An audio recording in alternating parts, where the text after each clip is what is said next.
Sorry, I just had to stretch for a little bit. Thank you, Cam and Svenlu, for the 13-month resub. Yes, today is officially my Twitch anniversary, but yeah, no, we'll celebrate it on Friday because I have time on Friday, hopefully. Yep. I mean, 1 year since the... next week is my partner anniversary, so... It's the same thing. It literally took me a week to get, partner to affiliate to partner, which is good, which is actually nice. Humble brag. I don't think I was particularly humble about it because I did that. So, yeah. Look, you can try to be mean about it all you like. It's just not happening. It's just not happening. I don't care. I did it. I don't have to be humble about it because I did it. So, had to sub before the stream even starts. Did the same 1 year ago. Ah, that's nice. Hello. Hello, Joe. How are you going? Well enough. Just getting everything set up here. I'm live. I was just talking about my Twitch anniversary, so... Oh, Twitterversary. Yeah. How many birds are you? No, Twitch anniversary. Oh, Twitchiversary. How many... One. Wow, I don't know. How many speech bubbles are you? I am one speech bubble old. Wow. I know. Combubulations? Yeah. Something like that. I don't know. Yeah. I don't know what it is. Yeah, sound great. I'll workshop it. Work on it, Joe. It's fine. It's fine. Yeah. Emily Dido, resubscribe for 12 months. Thank you very much. I'm still getting my lights and stuff set up at this point. Yeah, I figured, but I just felt like I just wanted to go live because I was ready. No, that's fair. I am very, very nearly ready. Considering you contacted me an hour ago and said, in an hour! And then... I said, well, two things. One, I wanted to confirm that I understood the time zones. Yeah. And two, that's when I woke up. Aww. So I also had to, get my kid to school, make her lunch, make my breakfast, eat my breakfast. I had to... Oh, I realized my desktop was physically on the table where the art goes, my computer desktop, because I had put in a new graphics card. So the GPU encoding should look way better this stream than on my normal art streams, at least. But I did have to frantically unplug and replug everything in somewhere else. So that was a thing. So yeah, I'm here. I'm going live shortly. Thank you, Clumily, for the 13-month resub for the Cleowo. And Gwerk for the biddies is appreciated. Might get a lot of people resubbing. I don't know. Yeah, no. And Salient Bofa has resubscribed for 6 months. Nice. Anyway, thank you for the hype train. That's a choo-choo from me. Polar Void subscribed. Welcome to the Horde. If you look to your left and to your right, you'll see there are no exits, but there are an awful lot of hands. They're not generally connected to other people, but, it's fine. 12-month and 13-month icons are bigger than the 11 by a considerable amount. Are they? That's nice to know. That's nice. That's nice. Yeah, so I'm going to be working on... Why is my sock wet? I don't want to know. I've decided I officially don't want to know. This stream's become a little checkpoint in your week. I figured I'd make use of my primes. Oh, that's really nice. Well, I'm glad. Joe is streaming today. He's just not streaming yet. He's setting things up. And, he might be quiet because he's doing a thing, or he might be quiet because he's forgotten he's on push to talk. That's also an option. Thank you for the bits, Mini Cheese Mouse. Thank you very much. We got a nice chill going on. Right. I'm going to... Right, I was getting the train whistle. There you go. See, Joe spoils me sometimes. Hello, kitty. You don't spoil me. You're just a pain in the butt. But you're my pain in the butt. You're on time for once. I don't know about that. We're all on time for whatever it is we need to do because it's not mandatory. Right. So, yes, I've got my Twitch anniversary stream, which is a 6-hour stream. It's probably going to start about 6ish, finish about 12ish, probably 1ish. I found today? a game. No, I've decided I'm doing that on April the 1st. Gotcha, because I was going to say doing a 6-hour stream after doing a 3 or 4 hour stream is pretty intense. Yeah, well, I already do a 2-hour stream after this, and it does kill me. Yeah, I mean, I stream tonight too, so... So, I don't know how you do it. it. Like, 2 hours is, like, my maximum. So, being here for, like, 3 or 4 hours is a lot. I find it really depends on the game. Like, with Civilization, I could stream for 6 to 8 hours. Which Yeah. I thought I was just incapable of doing. I didn't realize how much easier Civ was to stream than other things. I've got an Apocalypse game, which I think is going to be nice and easy to stream. Think of those people who've been here a while. Think Mr. Prepper, but slightly different. Sky9 has subscribed. Welcome to the Horde. If you look to your left and to your right, you'll see there are no exits, and I'm sorry. Okay. I should probably get started. I'm gonna get the washi tape out because of course I am. I'm trying to just doing things like updating my title after I go live, so that way the emails will be wrong. Sorry, everybody who gets emails. Your emails are always wrong. I know. It's fine. Yeah, don't trust your email. That's what I'm trying to teach. This is... you should be paying me for this. Wait, I was going to say they are paying me. Okay. They are paying you, Joe. Yeah, maybe I should get stuff right then. Hey, Guten Morgen, Bogwitch. You know what? I'm going to use this tape. And I'm going to make it slightly silvery because I've got Sharpies. Sharpies. Sharpies. Sharpies. That sounds very Australian. Throw another sketch on the Sharpie. I have had a really terrible night's sleep, just so you're aware. So if I don't laugh at your jokes, it's because they're not funny. I mean, yeah, I was gonna say that wasn't funny. There was no redeeming quality to that. That was low effort, and it didn't structurally really make sense. Like, I think you're in the clear. Okay, that's fine. But yeah, I had being back at work dreams, and that was awful. I didn't like those. Those are not fun.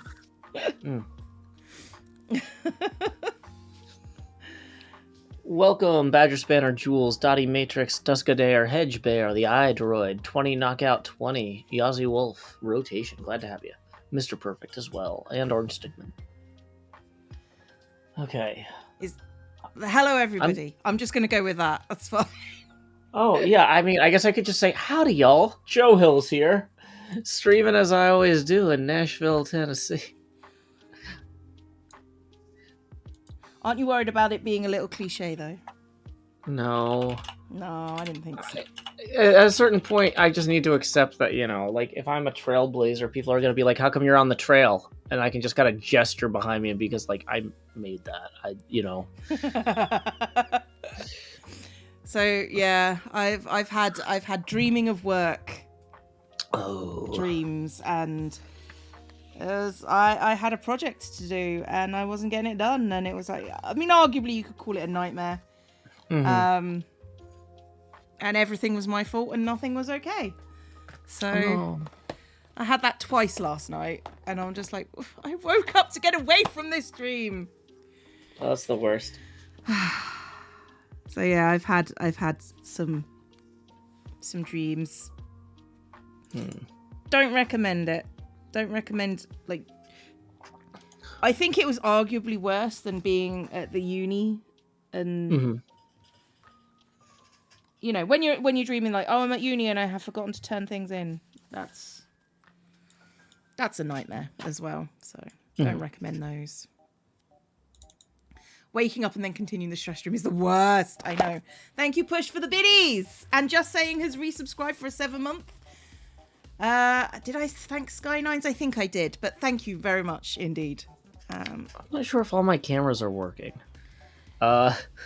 Should they be?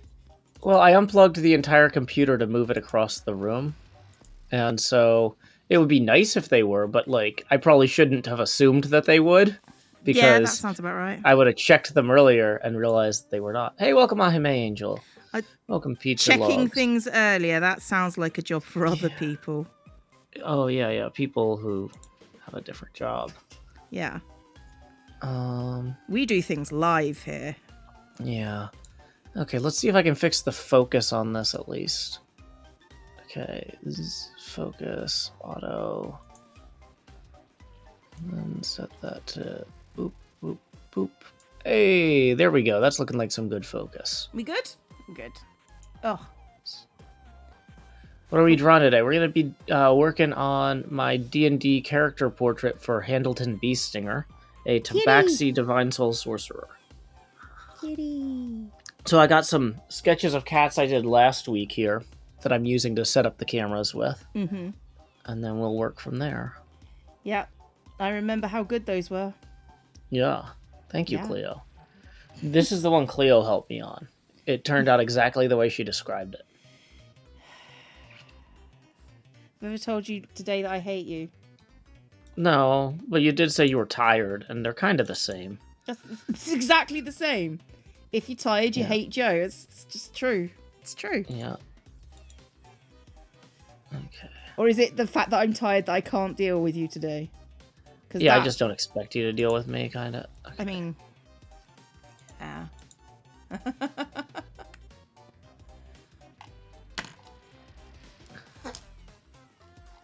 Do not hawk on my computer. Get off my computer. Okay, that's that layer. This is this layer. Okay.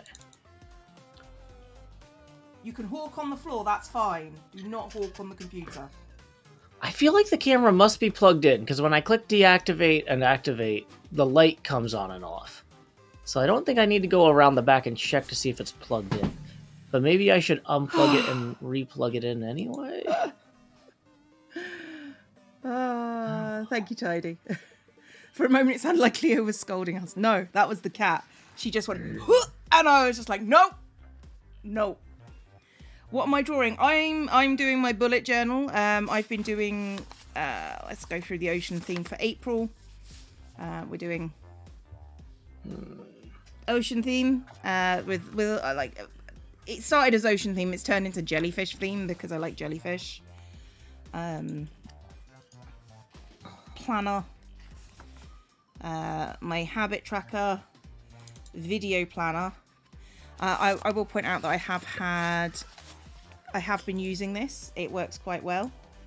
I haven't done a lot of videos, so, you know, but I've got enough room to do videos if I wanted to do them. Hello, baby. I will pet you because you don't sound well, but you don't hawk on the computer. I mean, Cheese Mouse Cheered Biddy watching the stream in bed. No, that's fair. I would be in bed if I was watching anything. So this is the start of the weekly stuff. That's where I finished last week. And now we're here. This is the week starting the 11th. But I figured I would have like little jellyfish things down the side and then just have a short planner in the middle because, you know, I've never done that style before and maybe that works for me. I don't know. Get off the computer. No. Sorry, honey.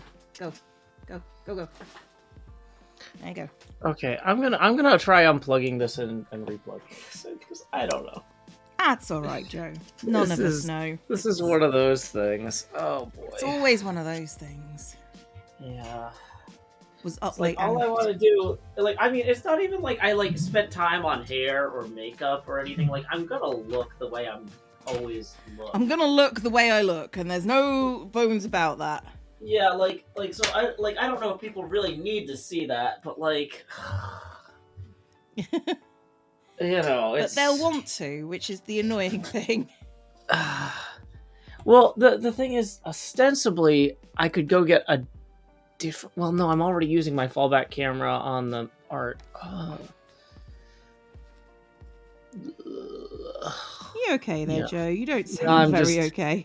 I'm just thinking about how many cameras I have and how they're all being repurposed for their secondary purposes. Like, I don't think I have.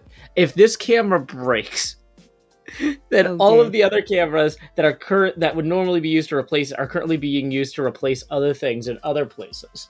And I see. so it's just like, okay, so what can I camera-bolize in order to... Yeah, no, I understand that. That's fair. That's I only have the one camera, so if this goes, we've got a problem. Journal is beautiful, format and designs are fantastic. Thanks! I stole them from people. I think, probably. I mean, it seems likely. It seems like a thing I would do. But no, if you go and look for bullet journal inspiration, there is a lot of inspiration out there. And I'm not going to say I specifically stole. I'm going to say I was inspired by people on the internet. Which is, you know, why people are on the internet, to inspire me. That's a fact. That's just a fact. Huge collection of washi tape. Yeah. That was a thing that happened organically over time. I didn't go out a couple of weeks ago and buy a whole bunch of washi tape. That seems like a thing someone silly would do.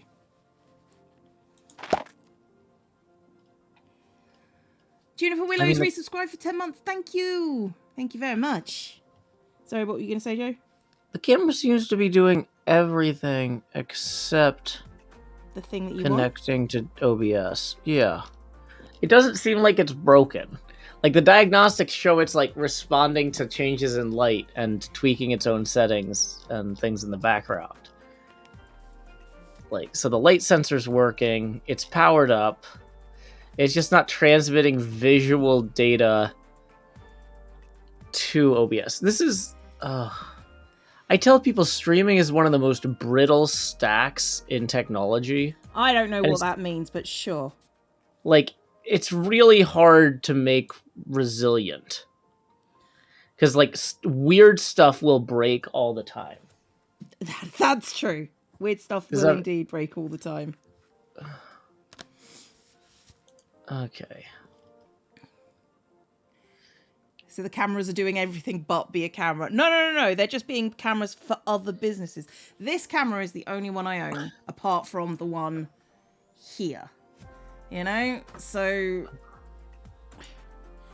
And I am not hooking up my phone to do a camera job. I'm like 90% to doing that right now. But the problem is I don't have anywhere I can mount my phone in this space to point at my face. Yeah. Because I use my phone as a camera all the time for the pinball streams, but that's on a totally different mount that's like designed to be 7 feet in the air over a pinball table. Mm-hmm. Not attached to my monitor. Yep. That's right. Oh boy. Kind of like the look of this already, but now I need to make jellyfish. Or I need to find my jellyfish tape, which is here. Yeah, because there was a new OBS update that I agreed to install before starting the stream, and I'm wondering if... So it's like, I feel like on some level this is my fault. Well, no, I agreed to install it as well, and I'm doing fine. But, you know... Yeah, I'm glad that you're doing fine. I'm sorry. I'm using my sarcastic voice, but that did feel like a flex. I'm sorry, Joe. Yeah. It's like you had a tone, so I had a tone. I am happy that we're doing this. I didn't intend to have a tone, but sure, okay. Okay.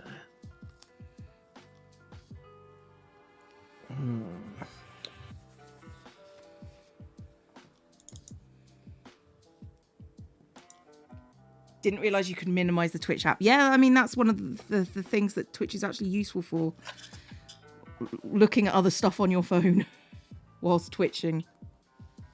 That wasn't how I meant to say, but sure. Yeah, that's... Is that the verb for watching Twitch? Twitching? Well, I think that they would actually prefer that people use that for all forms of interaction with the app. Like, if people are like considering gifting a sub, maybe they should consider twitching a sub. Or if they're considering streaming on Twitch, they should consider twitching on Twitch. I mean, I regularly twitch on Twitch. That's what the jump scares are for. Yay. Okay. I think I'm at the point of just saying the camera. Wait, what did it do? Hold on. The light just turned on. I was just about to give up entirely. And then it did a thing that made it say, you say, wait a minute. It's not working. It's not working still, but it's broken in a different way. It's doing something different now. And I'm like, oh, wait, that's more. I was like, I feel like the trail's run cold. There's nothing left for me to try. And it's like, well, now it's just giving you hope, which is the worst thing, because it's still not going to do anything, but you have hope that it might. Let's try changing the color space and buffering settings. Like, we're no longer applying the rotation data. We're just going to start changing things. Like, it almost seems like, I don't know if you ever had a work-issued laptop that you had tape in front of the camera. Yeah. Like, it almost seems like I have tape in front of the camera, but I visually am looking into the lens, and I know I don't. But it's like, it seems like it's working in every way, except there's no light hit, or there's no information being transferred. Yeah, although I can tell there's light hitting the sensor because I can see the auto white balance and stuff change when I wave stuff in front of it on the back end. So it's like... So, like, stuff is happening, just not the stuff you want. Yeah, this is not sending visual data.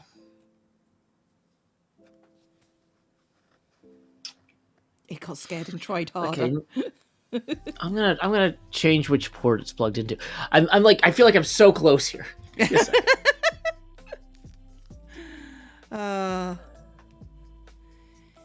computer didn't boot up, and then you walked in and now it did. It stopped working for like weeks, and now that the IT technician's here, yeah, I know that feeling. And then the IT technician looks at you like you're doing something stupid. And I'm like, no, it didn't work. Genuinely didn't work. Well, have you tried this? And then when they leave, it works. I always used to call my IT tech at school the walking hotspot, because my computer wouldn't connect to anything, and then when he walked in, it would connect fine.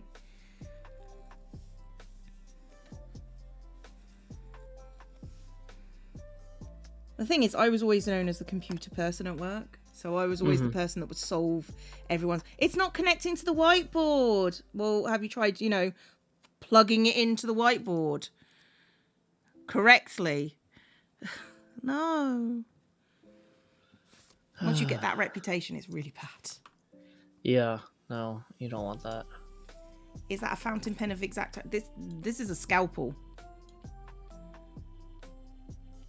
This is a Swan Morton scalpel from Sheffield, England. Ooh. I know. Sheffy.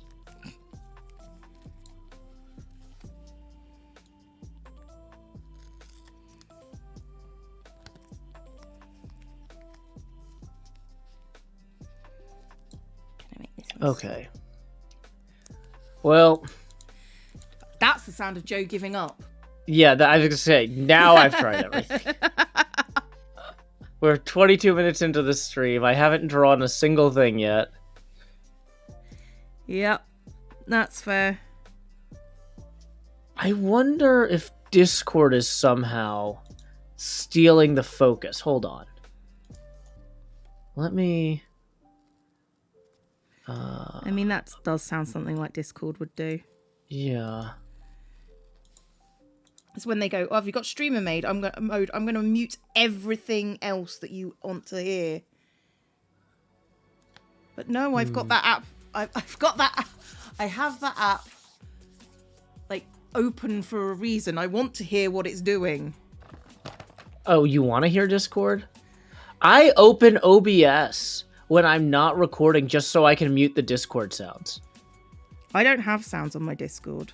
Oh my god, I can't figure out how to turn them off. They're other than turning on streamer mode. Oh no, there is a way. I just don't know what it is, because they started making noises when I first opened it. I went, right, we're fixing this, and then I fixed it, and I was like, no. Yeah. Well, they might have changed where that setting is or hidden it or something. Probably. Oh boy. Because like I remember it used to be somewhere that you could find it, but I can't find it now. Settings, notification sounds, apparently. Well, let's just go in there and break Discord while we're here. Settings. Everything else is broken. Notifications. Sounds. Okay, yeah. Look at this. There's like 50 different sounds. There's no, this is what I'm saying. This is so stupid. There's like 800 different sounds that you have to individually turn off. That's why I haven't done it, because I refuse to accept that I have to click all of those things individually. Okay, this is why you get sounds, Joe. But yeah, because, well, or you could just open OBS and all the sounds turn off. Yes, Joe. I'm not saying you're wrong. I'm saying that you have solved the issue in a non-optimal way. Well, they need to have a thing. Yeah, they're going to do that because you told them to. Well, yeah, I'll just use it until I hate it too much. I uninstalled Twitter on my phone the other day because they screwed up that timeline thing, and it's been like 2 or 3 weeks now, and I haven't put it back. So one day I'm just gonna turn Discord off. It's like, that's fine, but you're gonna have problems unless something else has overtaken Discord. Well, but like there's still the web app version of it that I could use in a pinch. Mm-hmm. But would you turn it back on? Would you go and look at it? You'd probably look at it less. Yeah, that's what I'm saying. So, like, for example, with Twitter, like, the best weather in Nashville is, like, the Nashville Severe Weather Twitter. Like, it's a meteorological Twitter thing that's, like, super up to the minute with all this stuff. Like, which neighborhoods are being hit by the edge of the storm type of thing, you know? Right. So, like, I would just pull up twitter.com/Nash Severe Weather or whatever in the browser if I need it. That's reasonable. Yep. Other people are saying there's one single button to turn off sounds for me. I don't know. There's not on mine. Other people are saying set it to do not disturb. Well, but that I'm already set to invisible. If I set it to do not disturb, then people can see me again.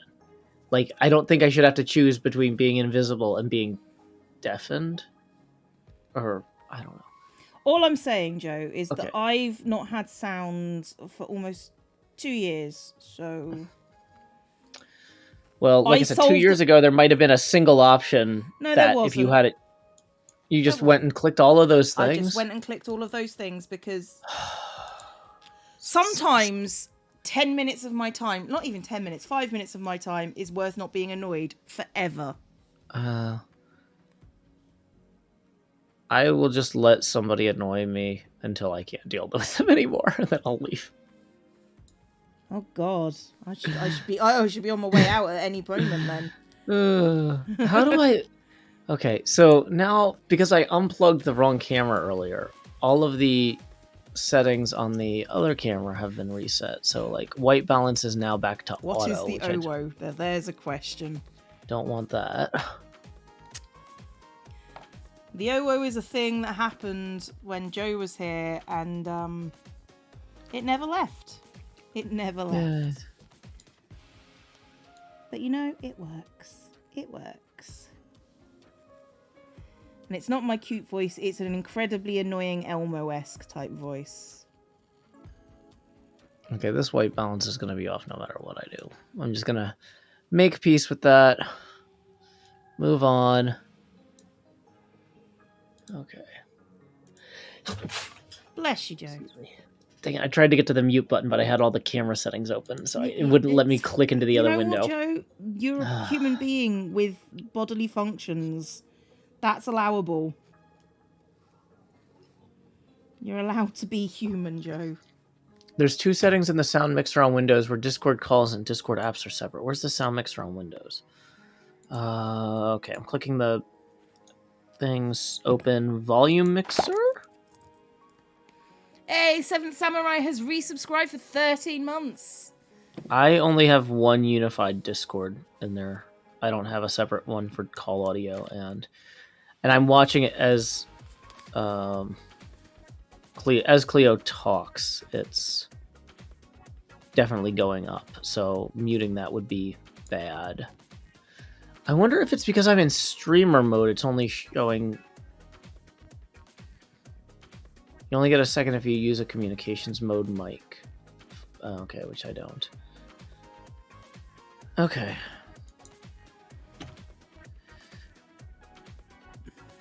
Lily says, my headphone quality drops whenever I join a Discord call.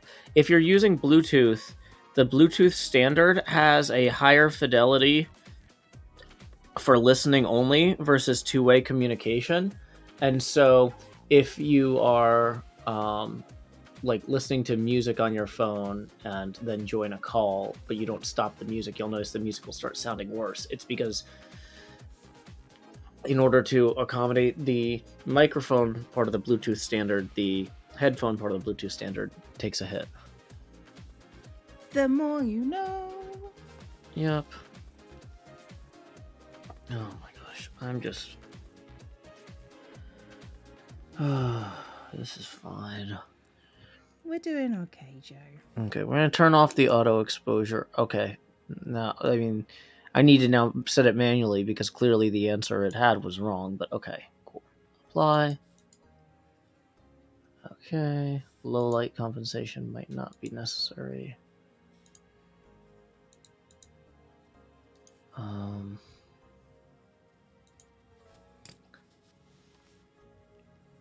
Okay, so now I'm waving my hand around. The light isn't changing. Focus isn't changing. Grab my pastel colours for this one. Okay. I'm going to go through this whole list of sounds right now, just so Cleo isn't disappointed in me, because this is something I actually do have the ability to change on the computer that might actually work, unlike fixing this camera. Okay, I mean, you don't have to do anything for me, Joe. Do it for yourself. I'm not going to do it for myself. I've had the opportunity to do it for myself for like a year and a half, and I haven't clicked all these. Message, deafen, undeafen, mute, unmute, voice disconnected, push to talk activate, push to talk deactivate, user join, user leave, user moved, outgoing ring, incoming ring, stream started, stream stopped, viewer join, viewer leave, I like to test. Invited to speak, social emails, announcements and updates emails, tip emails, I mean, communication these ones are okay, emails, but this one's a bit too recommendation emails. bright. It's less pastel, more kind of obnoxious.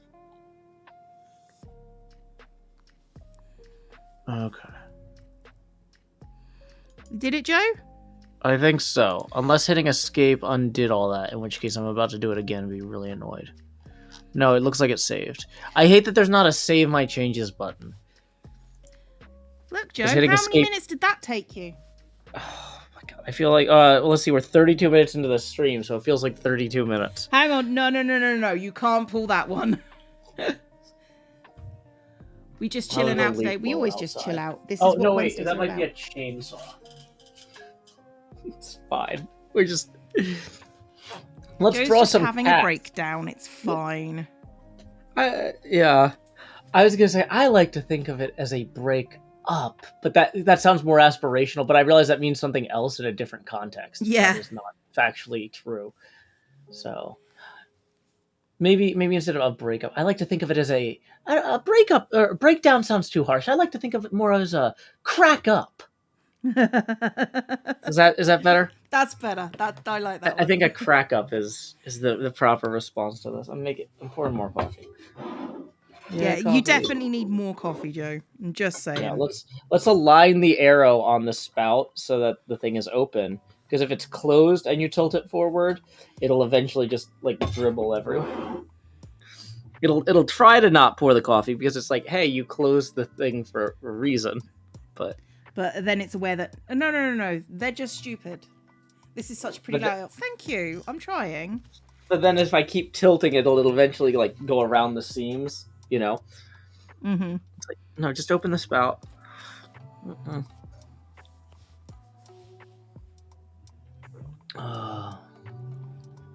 Joe is very much into the coffee at the moment. Joe very much needed that. Yeah, apparently.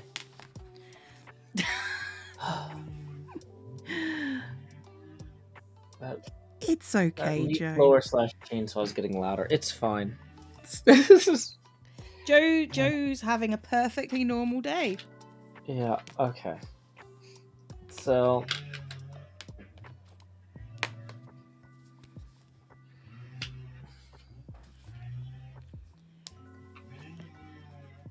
I don't know what to make the legs out of. Maybe Don't I they should. have electric tools now? Like... Who has electric tools? I mean, I can hear electric tools. No, those are clearly gasoline powered. They're very loud. They are.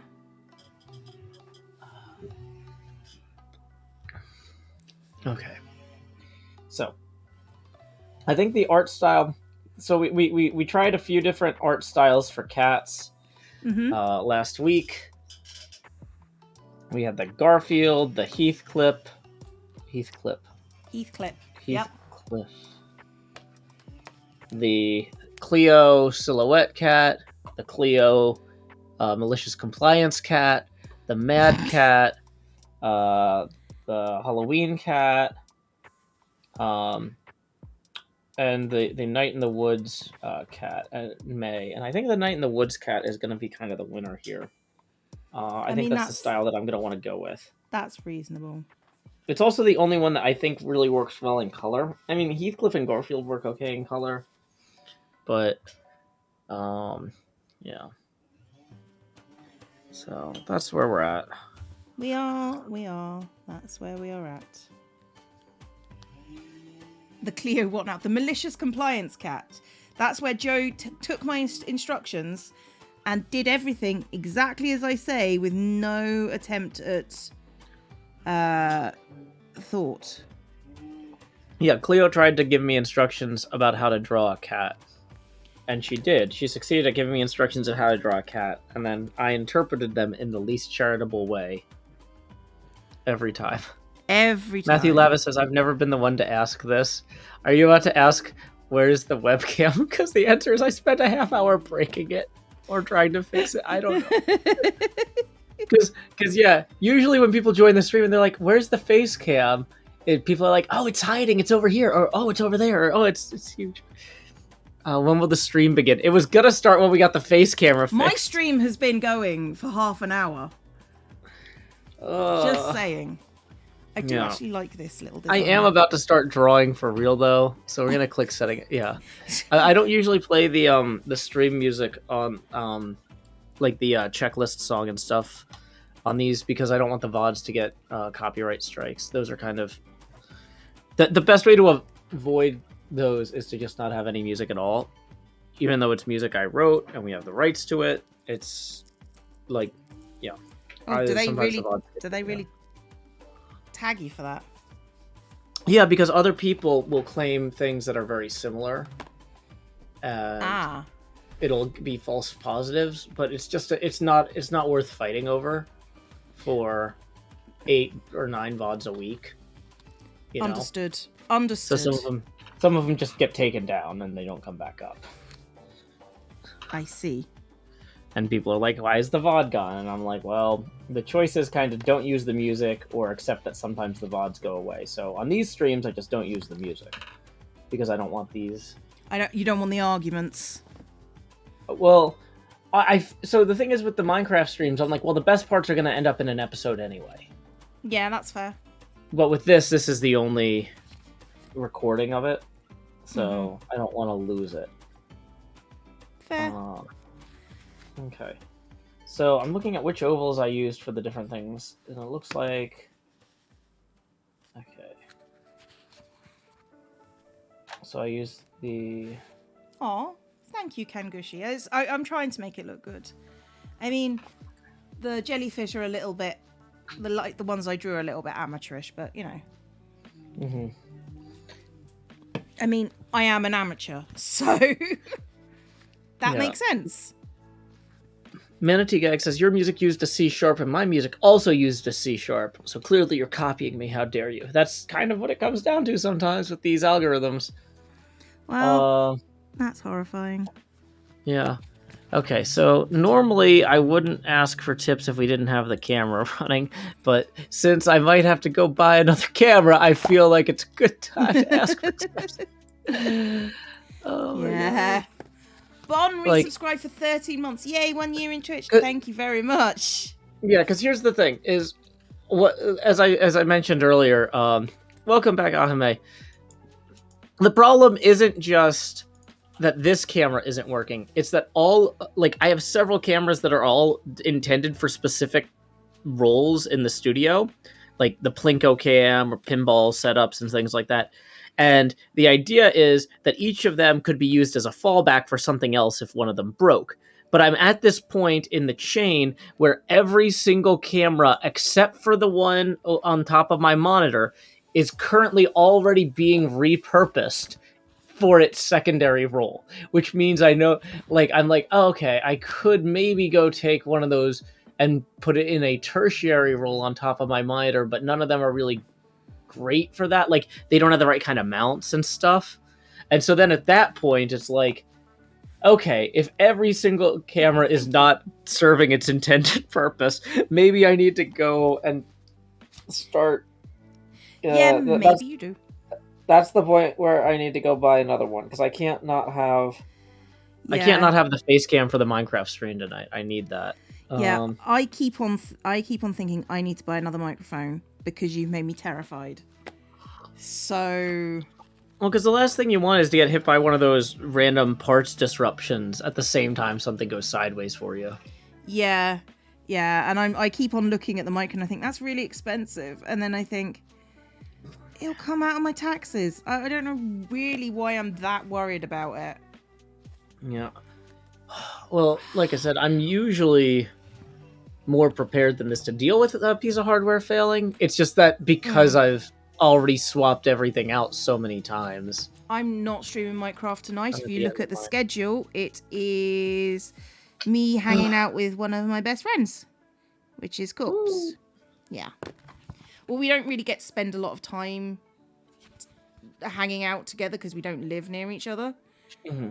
So having a weekly, it's like you and me, having a weekly stream time where we actually get to hang out is really nice. So, yeah, it is really important, I think, to have stuff like that. Because otherwise it's so easy to let it slide. And since Corpse was like a regular on my YouTube channel anyway, you know, it made sense to do it stream-wise, because otherwise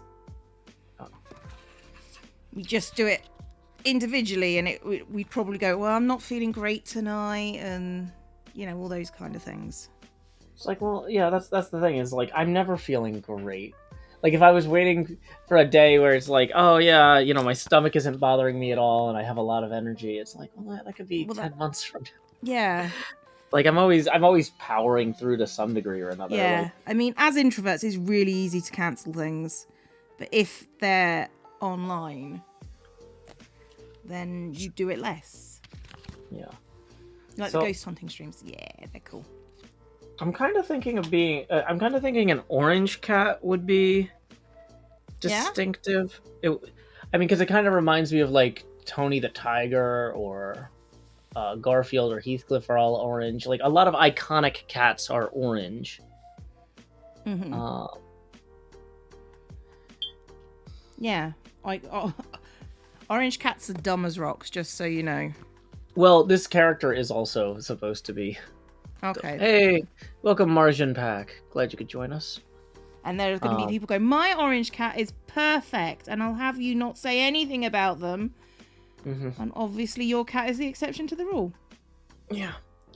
Eek the cat is a good one. I haven't drawn Eek the cat yet, but I'm kind of trying to figure out how to design this new character in this style. So like,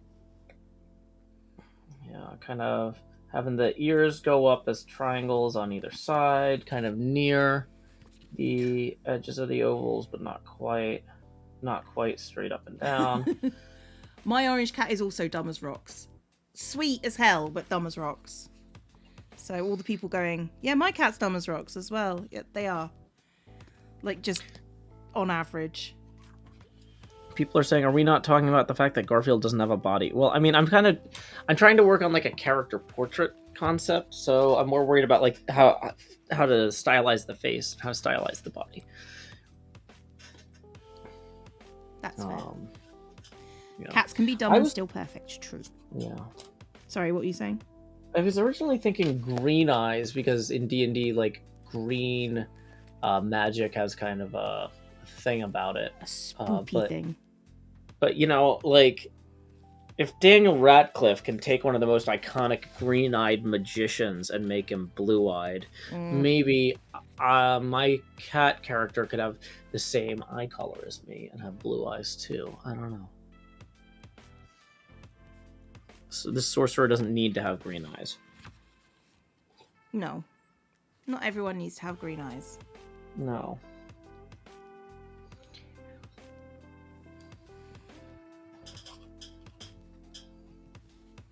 Whoops, sugar. Be careful with your sharp knives, kids. Don't do as I say, not as I do. Your cat is really smart in the house to know open.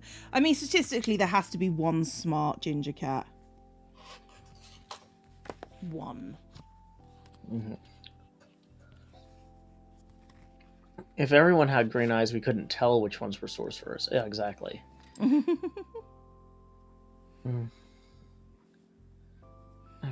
I still remember the people, like, I had people insulting me when I first started out. And they basically called me a soulless ginger B-word. And I'm like, I'm not actually ginger. Well done. You failed on multiple counts. Soulless, yes, not ginger. Yeah, I actually know at least one British person who immigrated to the United States partially because of being red-haired and having to deal with a lot of discrimination. Like, people would yell anti-Irish slurs at him, even though he wasn't Irish. It's just like, that's just kind of one of those things where it's like, you know, I was thinking about moving to America for a lot of reasons, and this is nice, not getting yelled at for having red hair on the street. Hey, thank you, M. Lavis, for tipping 20. Oh no, where's the abacus? M. Lavis says, I'm sure your luck will turn around, but like, I'm literally turning around. I have no idea where I put. Oh my gosh. We have no idea where Joe put his luck. Everything in this room is a mess. Well, because I literally just moved the entire desktop 10 minutes before the stream. So anyway, boom. Got that on camera like a professional. Yeah, I was gonna... Hey, Cleo, normally I would mess with my face camera, but I'm gonna mess with yours instead. So what I'm gonna do is I'm gonna rotate Cleo's camera here, based on the amount of tips we've gotten. So with 20 coming in, we're gonna rotate the Cleo cam 20 degrees. Do-do-do-dee. Yay. And then we have so Cleo is turning around too. Second tips 15 who says toward a camera that works. Thank you very much. So we're gonna add 15 degrees to Cleo's rotation here. Dee. We need to set that to... Yeah, Cleo's gonna get dizzy. We need to set the alignment on that to the center, because right now it's rotating around the corner, which is awkward. And then thank you very much to Laura for the 7, who says X Cam Joe. Oh, ouch. So let's see, that's gonna bring us up to 42 degrees of rotation. Now that that's not hanging out at the bottom there, I do need to crop the... I was going to do a whole thing where I was going to talk to you about bullet journaling, and I have not had the opportunity because I've been... I mean, you've had the opportunity. What you've lacked is the capacity. Okay. That's... Honestly, I kind of want to get that on an inspirational sign in my home. You lack the capacity, not the opportunity. You can hold your silence. What you lack is the capacity to hold your silence. Yeah, no, that sounds... Yeah, honestly, Like that sounds like the sort of, oh man. I'm not gonna say what context I'm gonna save that for because I want it to be a surprise. But yeah, Okay. I'm gonna save that for later. Okay, you save that for later, and I'm gonna save that for later. That's not the sort of thing that I need to tell you, but there are definitely some people who need to be told that.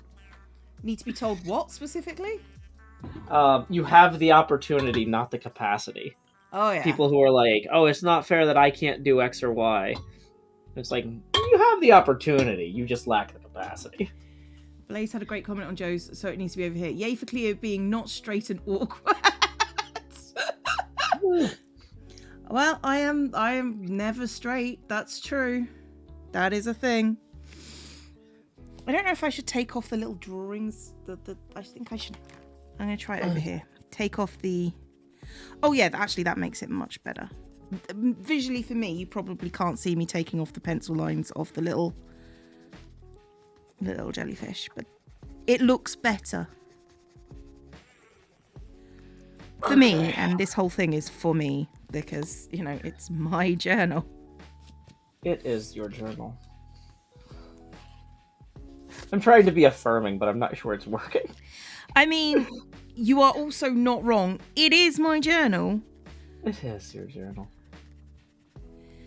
I mean, I do share it with everybody, but, like, there's nothing in it that needs to be worried about being shared, so... Otherwise, it would not be shared. I was going to say, I realized, even though I don't bullet journal, I actually do something very similar every season in mine. If you go back to the world downloads and you go inside my lighthouse, and this isn't necessarily you, Cleo, but anybody who wants to. If you go back in my lighthouse last season, or no, 2 seasons ago, or if you go inside my spider spawner last season, I have a quarterly planning meeting with NJ Coffee Junkie every month, where I create a bunch of signs in game, and I've got them like labeled like March 2020, April 2020, blah blah blah, and then I have like 5 questions like for that month, like what will we celebrate, what will we build, where will we meet people, what charity will we do. And there's like one other one. That's cool. And so I have kind of this grid laid out for every month in game that people can then go look at in the world download. That's pretty cool. And cool. Yeah, because I was thinking to myself the other day, I was like, it'd be cool to do a bullet journal like Cleo, but I have no idea what I would put in there. And I was thinking that as I was working on this, and I was just like, this is a thing. Yeah. Yeah. This is that makes sense. I could do that. You could do that. I mean, you could start out with that thing and then go from there. I mean, I haven't been using it very much because I've been having a bit of a time. Like, I didn't use it like when I'm having an illness kind of thing. I stopped using it because I don't want to do anything, so I stopped planning to do things, which is probably the mistake in itself. But, you know, this encourages me to keep going. Blaze calls my boards the agenda for the month. There we go. That's great. I like that. Well done.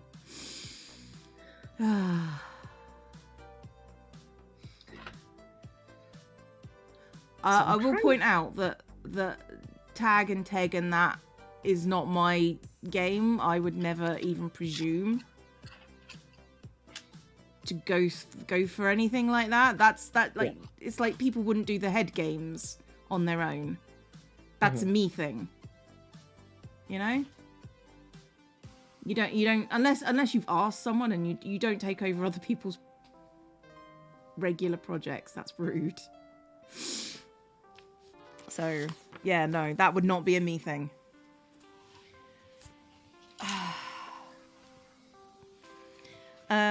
Right, so that's that week. I mean, nothing specifically good happens in April for me. April is kind of like a nothing month.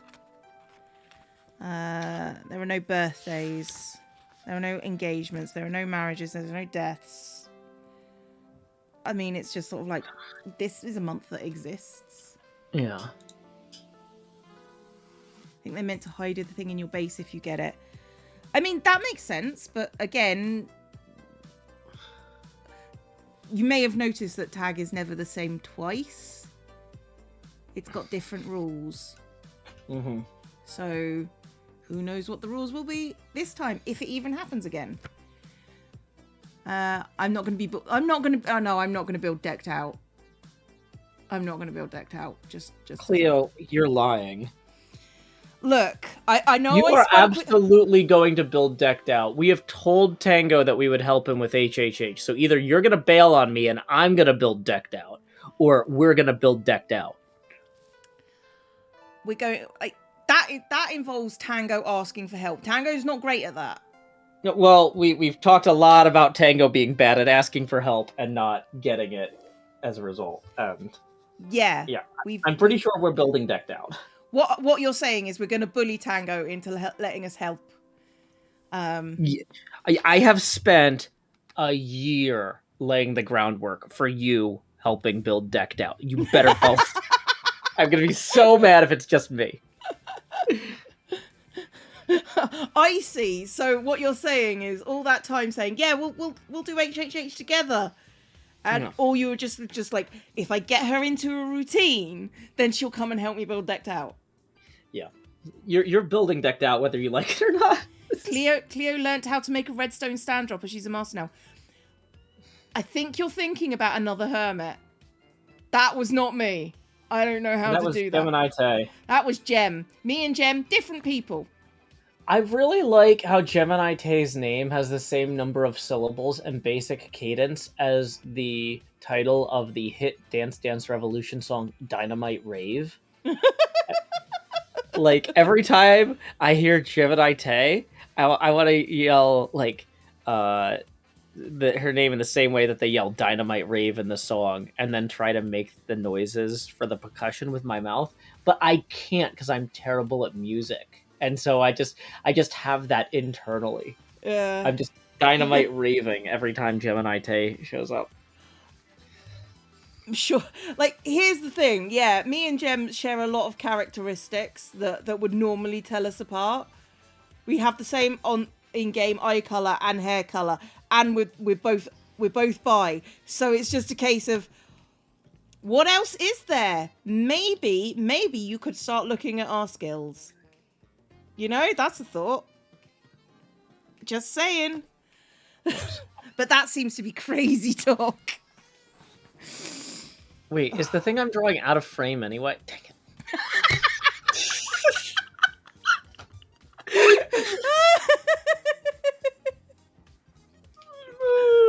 At least, like, clearly nobody's looking at my screen anyway, or somebody was said something a while ago. Either that or I just pulled it out of frame and didn't realize it.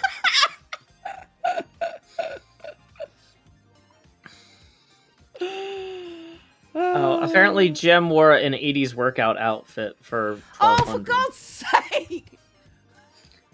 Can I have nothing that's just me? Allison Small says, I just got here and now I have to leave to play Dynamite Rave on Dance Dance Revolution. Gem's great. Gem is really sweet. She's Apparently people were telling me a long time ago that I was drawing out of frame, and then I didn't see it for so long they just assumed I was doing it on purpose. And I mean, that is a fair statement from you. The conversation moved on. All right, Joe. Right, chat. Joe is having. We'll put it nicely, and we'll put a day. Okay. Oh, you know, he's having a day. So what you need to do is, if he does something wrong, you need to mention it once, and then 15 minutes later, if it's still going on, mention it again. And then maybe, I'm not saying definitely, maybe Joe will pay attention someday.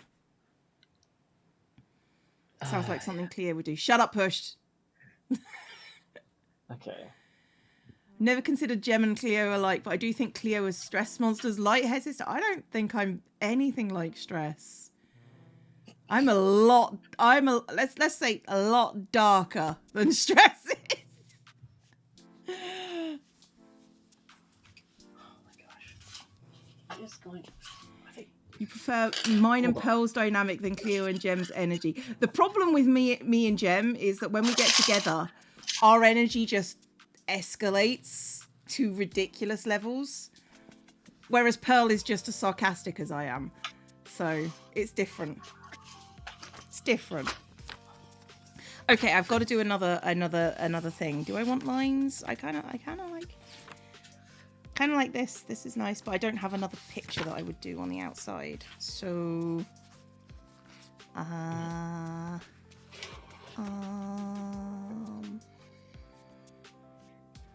know. I want pretty. Let's get the washi tape out and look for pretty.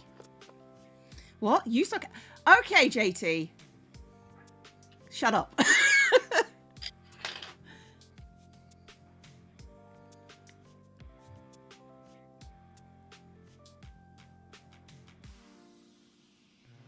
Hey, Corpse. How you doing? Howdy, Core.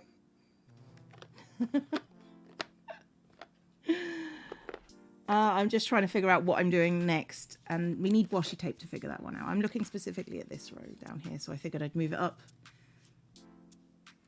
It looks too sad. Like, this character's not supposed to look sad. I don't know. What are they supposed to look like? Whoa! Like, wide-eyed and exuberant. I think the eyes need to be bigger. Yeah. Me and False don't do stuff together a lot, mostly because False's sarcasm and mine cancel each other out. And we're just rude to each other. Not in a bad way, but just rude. I think I'm going to use the gold tape, the gold and turquoise tape, because that's silly, and I feel like silly. Oh, apparently Mahi Zero asked Gem on Twitter if the skin was a Hive Treat sponsorship. So apparently it was very close to your branding, Cleo. Everything is close to my branding. Yeah. Let's do a little border type thing. I feel like it's time to flip the page here.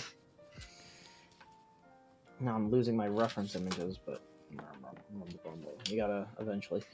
So I'm gonna just try doing a bunch of these, and we'll see kind of what works and what doesn't. That seems fair. The combined sarcasm could tear apart the time space continuum. What? No, I have a lot of time for False. False is lovely, but just really sarcastic.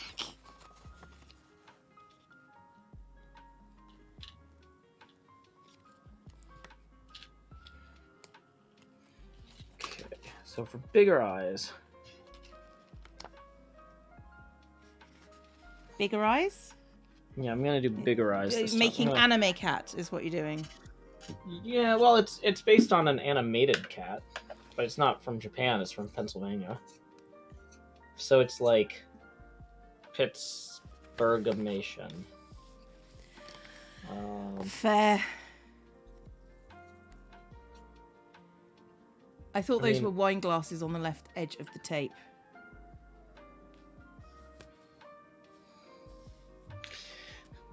No? What? Okay, Blaze points out, sure, Gem can be bisexual and wear workout gear and have ginger hair and green eyes, but can she sound like Elmo anytime she wants? I don't think so. Well, that's what I need to ask her next time we're together. Well, here's the thing. I kept on, when I was with Gem on the first day, I kept on slipping into Owo because I got so excited. And it was always Gem's fault.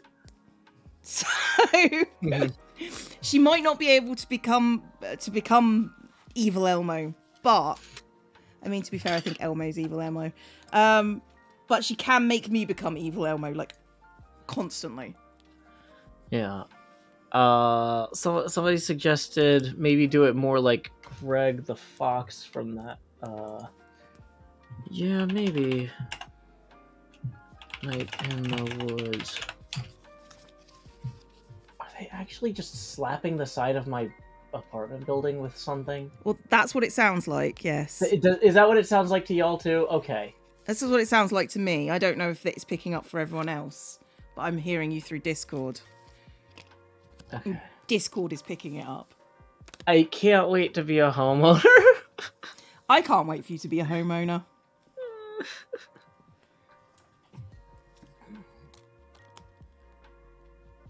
But yeah, I think the cats in Night in the Woods are always head on, whereas the foxes are often side on.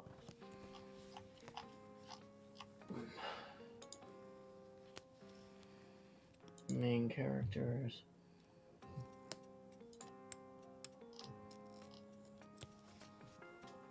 Let's see pictures of May's family.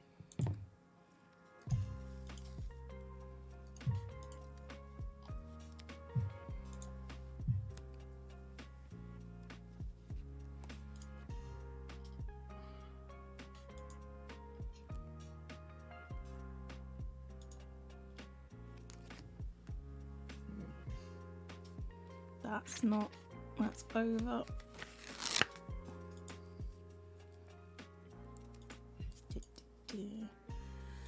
How are you doing, Joe? How's your cat looking? I'm pulling up reference images now, but Okay. So what we're saying is cat's not started yet. no, I'm working on 4 more different kind of. I'm gonna be just. I'm trying to rapid iterate a bunch of different faces. You're prototyping. I did one earlier. Hold on. Mm-hmm. I had an actual one that it's on the previous page, but the eyes were too small and it ends up looking like really doubtful and uncertain, which is not what I was going for. I think I made the eyes too small, and I was trying to have hair come down in a certain way, but it ended up looking like eyebrows that were making kind of a dubious expression or a doubtful, scared expression, rather than hair sweeping across the eyes. So, yeah, restarting.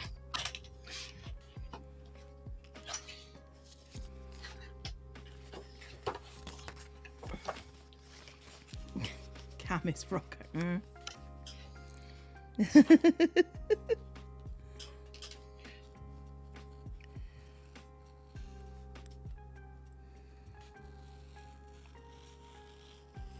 Yep, that was over. Okay. Let's see if these eyes are too big. Because the thing is, the stencil looks huge, but then the pencil doesn't actually reach the edge of it. You know? And so... yeah. It's not as bad as I... okay, so if I wanted to have kind of a... This is kind of going back into the facial animation style. Let me see if that was in this journal, or not journal, this notebook, where I had done... Oh, yeah, a bunch of the Clio faces for when we were doing the Clio motes. Clio motes. I love those. Those are great. Those are great. I'm glad. Okay, so yeah, we had drawn a bunch of different rough Clio faces doing different expressions. Basically, starting with the concept of an emoji and then going on from there, yeah. And then making it more you. Somebody wanted you as Jean Grey from X-Men, and it came out pretty well. It's a bit weird, but okay. Yeah. Is there a British term for what I would call grid paper? Probably graph paper? Or is that different? Graph paper? We say graph paper. Okay. But are you talking about just the squares like you would have in children's maths books? Because that's squared paper. Yeah, if it's graph paper for graphing, plotting XY graphs, it's called graph paper. Children's maths books. If it's children's maths books, it's squared paper. Graph paper is graph paper. Yeah, we don't Maths have paper? square paper. We don't have square paper. We have this would be called, what you're looking at right now is called a dot grid paper. Yeah, we have dot grids, but we also have isometric paper, which is partly dot grid, but also yeah. I have to show your sketchbooks use similar techniques but in very different ways. Well, you know me, I'm always concerned about your drawings, Corpse. Not sure I want to see them, but I'll look at them.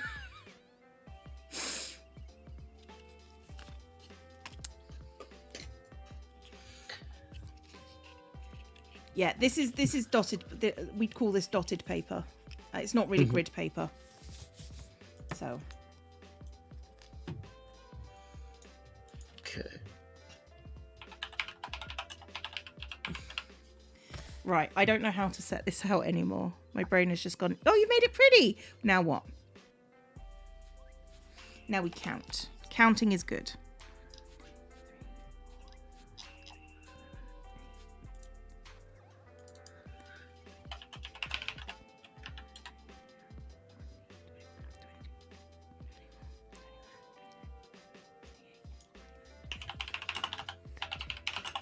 Four. 34 in half is 17. Is that right? Yeah, that's right. Wait, what math are you doing? 34 divided by 2 is 17.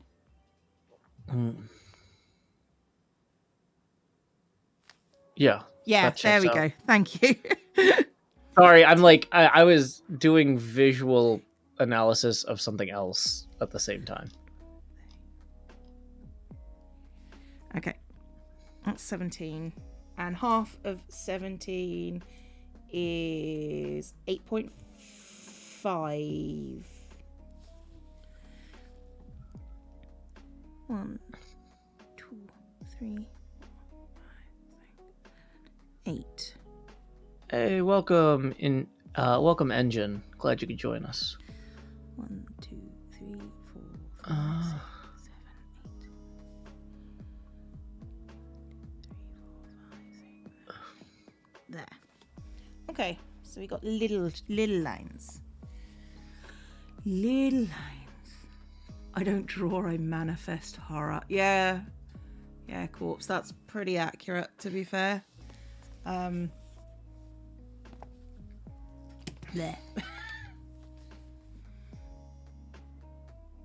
But math is math. What am I doing? I'm creating bullet journals. This is going to be like, I have weekly spreads. They're all very pretty. At least I try to make them pretty. And, you know, things exist. This is April.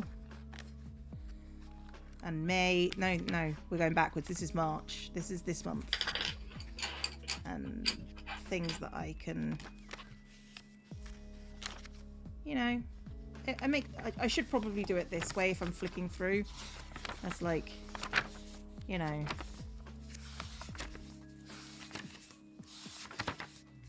It's like a thing. It's like a thing. Oh, that would be cool to do for the next one. Do like a little flippy thing. Next month, hang on, next week. Like a flip book? Well, do you have flip books in everyone? We do. We have flip books, but I didn't mean like when I say that, I mean like a half page in between two pages. Oh. Like that. So that Fold out. Not really That's fold neat. out, but yeah. Oh, I see what you're. I'm sorry. The delay. Yeah, it's fine because That's cool. next. Right, so this week is that's March. Got to look at February. So this is the 18th to the 24th. Oh no, and the next week is just like 6 days instead of 7, so I can't really do a flippy thing. Well, I could do a flippy thing. Just gotta follow your heart, Cleo. I mean, I don't have one. Well, not on me anyway. So, you know, I gotta go get the jar. It's just a mess. Cat has 4 mouths. Yeah, the Yeah, the whiskers came across a little thicker than I intended. Yeah. I did this jellyfish, but these jellyfish are a washi tape. The big one, that one I drew, because it's not that hard. It's not that hard. Not gonna lie, it's not that hard. So I'm now just working on what I'm gonna do for this, which I think is just little boxes, and maybe just do some washi tape down the sides like I did on this, like this, and just have it pretty as opposed to like functional, as opposed to like lots of stuff on it. I can do functional. I'm functional. I put the fun in functional. I put the fun in dysfunctional.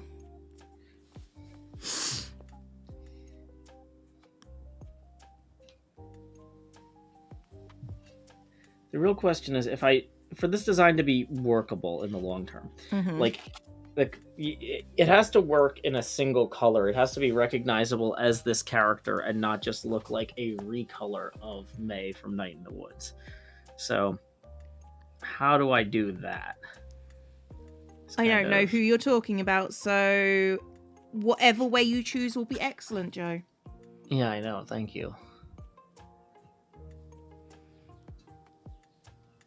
I'm sorry I'm not more use. That's fine. I don't know. I thought you were very helpful when you told me how to draw a cat the other day. Alright, now you're just being snide. Stop it. Yeah, I know. Dysfunctional, that functional. Do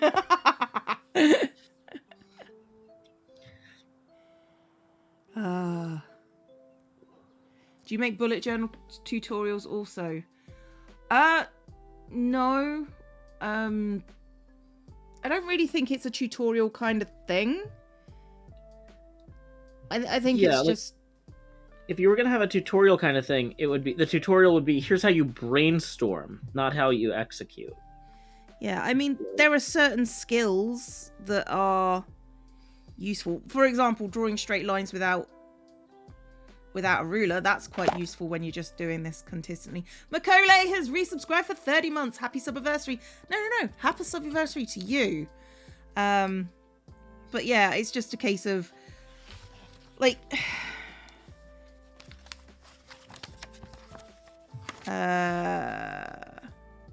like this.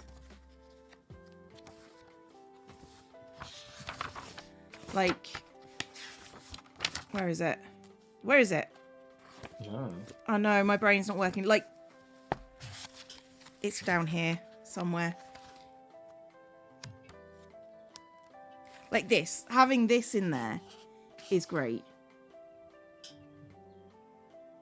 This is like how to divide all of your pages into different subsections. So having that there is a nice tip, but you know, it's not a specific tip. It's fine.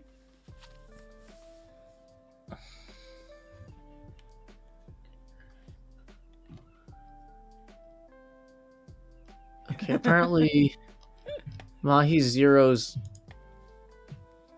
mom and dad have a bird in their house that flew through the window. So anybody who's worried about bird omens, start getting alarmed. I mean, is bird omens a thing?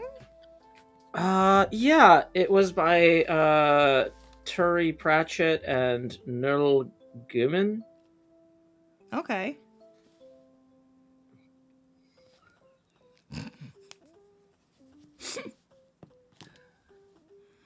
I'm just agreeing. Yeah, it's fine. It's fine. Yeah, that tracks. That tracks. Yeah, that's accurate. We'll see who's awake in the chat.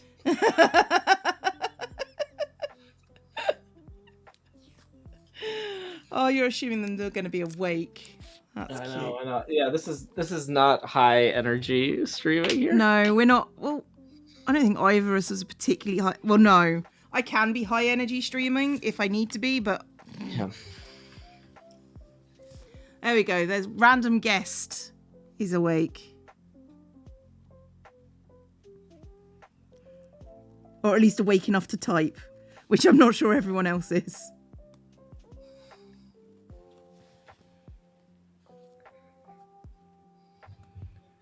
No, Joe, no. Chewbacca says, that was bad and I'm here for it. That was bad and I'm living for it.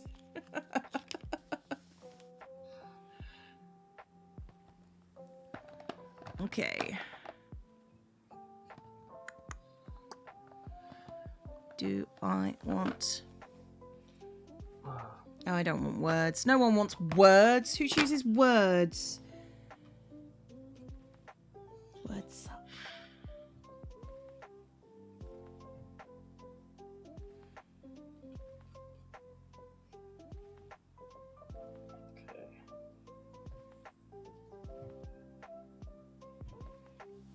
Whales. Oh, why do I have feathers?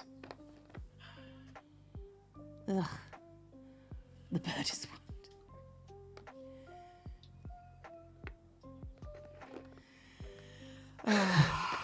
Yo-Yo or something that like that just finally got here. It says, I was awake, just not at the keyboard.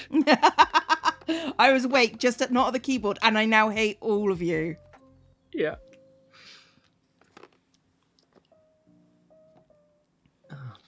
Which is fine. Hate me if you like. I don't care much. I like it chill like this. It's okay.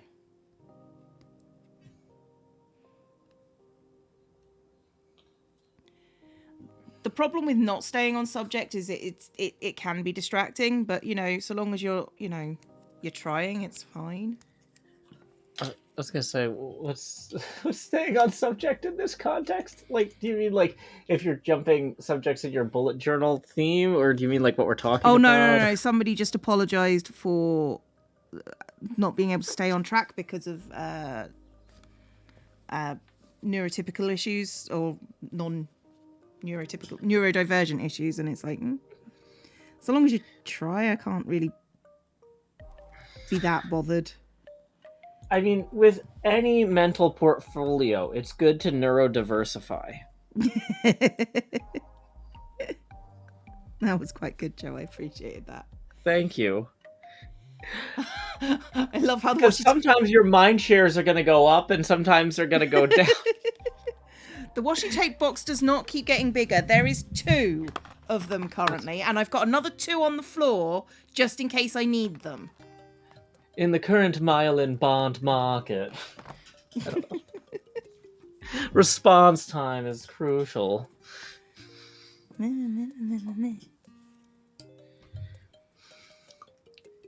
Neurodiversify is an excellent term. It is. It's pretty good. It's pretty good. Not gonna lie. Thank you. I just complimented you, Joe. That doesn't happen very often. Okay, I thought you were being sarcastic. I get it. Well, I was reading a comment, but I also happen to agree with it. Okay. Being a dink. Right, okay, I understand. Can't compliment Joe at all. Fine. Yeah, okay.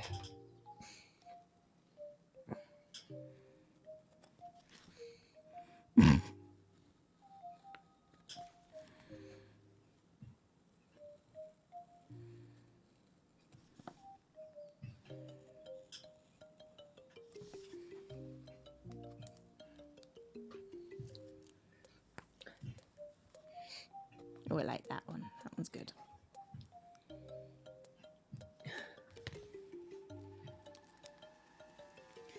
Wife just asked if you had a picture of a final result from your... What do you mean a final result? Like, what does it look like? I mean, you know... Oh, like a month that you've completed, maybe. A month that I've completed. Okay, well, March is almost done. Okay, so... quote page, title page. You okay, Joe? Yeah, I was just reading it. The best way to predict the future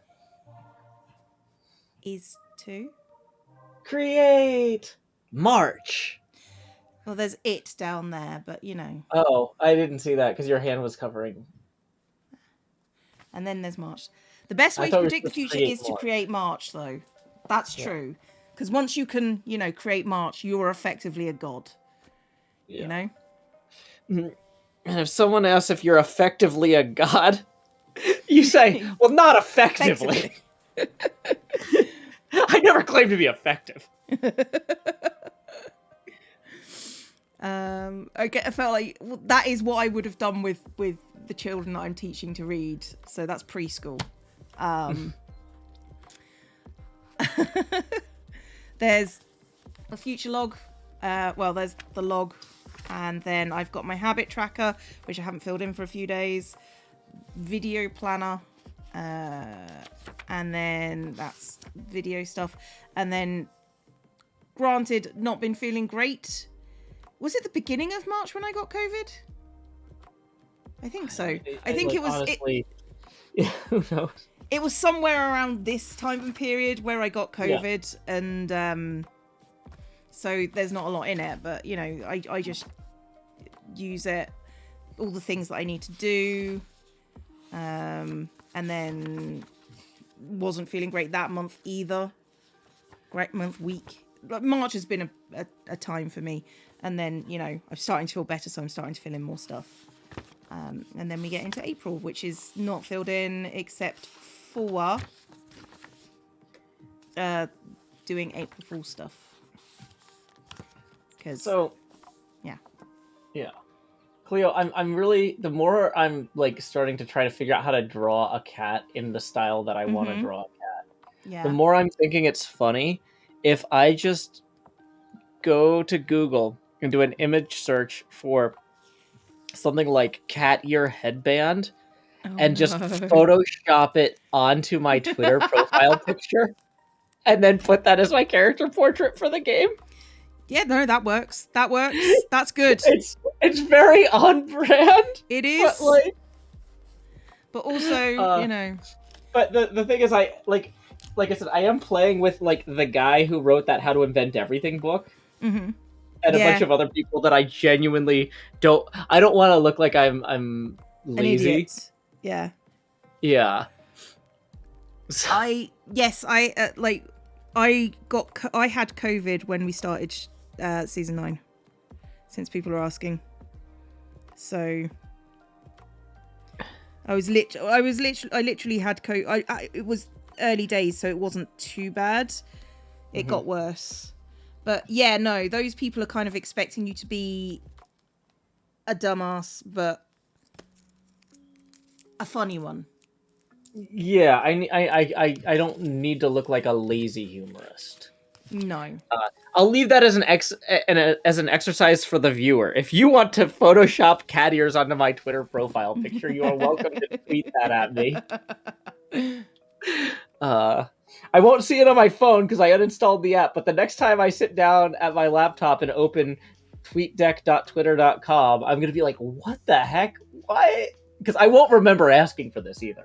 It'll be a genuine surprise 2 or 3 days from now when I see all of those. Oh, boy. Yep, that's what we now have to look forward to. Joe and cat ears. Oh, somebody had suggested I get chroma green cat ears, and I was like, that seems stupid. But it wasn't in the context of this D&D event. Now that we're talking about this D&D event, I'm like, oh, I should have ordered those as soon as they suggested them. Because they were talking about just in general, it would be funny. And I'm like, I don't really know when I would actually find that helpful, or when would that actually be funny? And it's like, oh, this is when it would be funny. April 9th at 2 p.m. U.S. Central Time is when... Don't forget the blush, Joe, apparently. I don't know what that means. Me neither. Is that like makeup? I guess so, yeah. People are saying that my Twitter profile pic it crops off the top of my head. Well, that's even funnier if people have to extend the picture and draw the rest of the background and put theirs on. I'll give you a hint, guys. You can probably find that picture if you Google JoeHills in its entirety. I don't know. I think that picture might always crop the top of my head. Now that... If I just...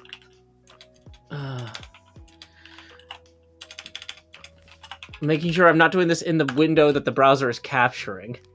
Or that the OBS is capturing. Oh no, Cam is trying to do that to you. Of course he is. It's not working. Yeah, no, that picture just does apparently just crop your head. Yeah. Dang it.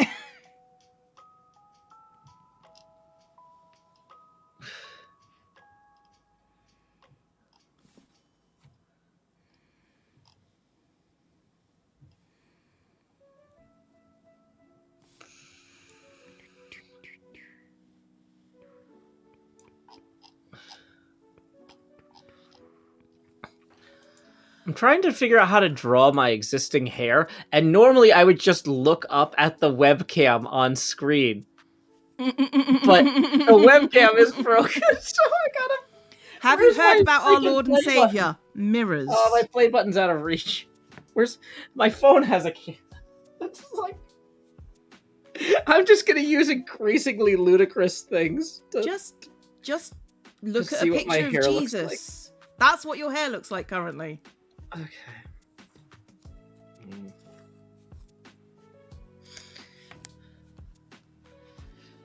Oh, yeah. Mm-hmm.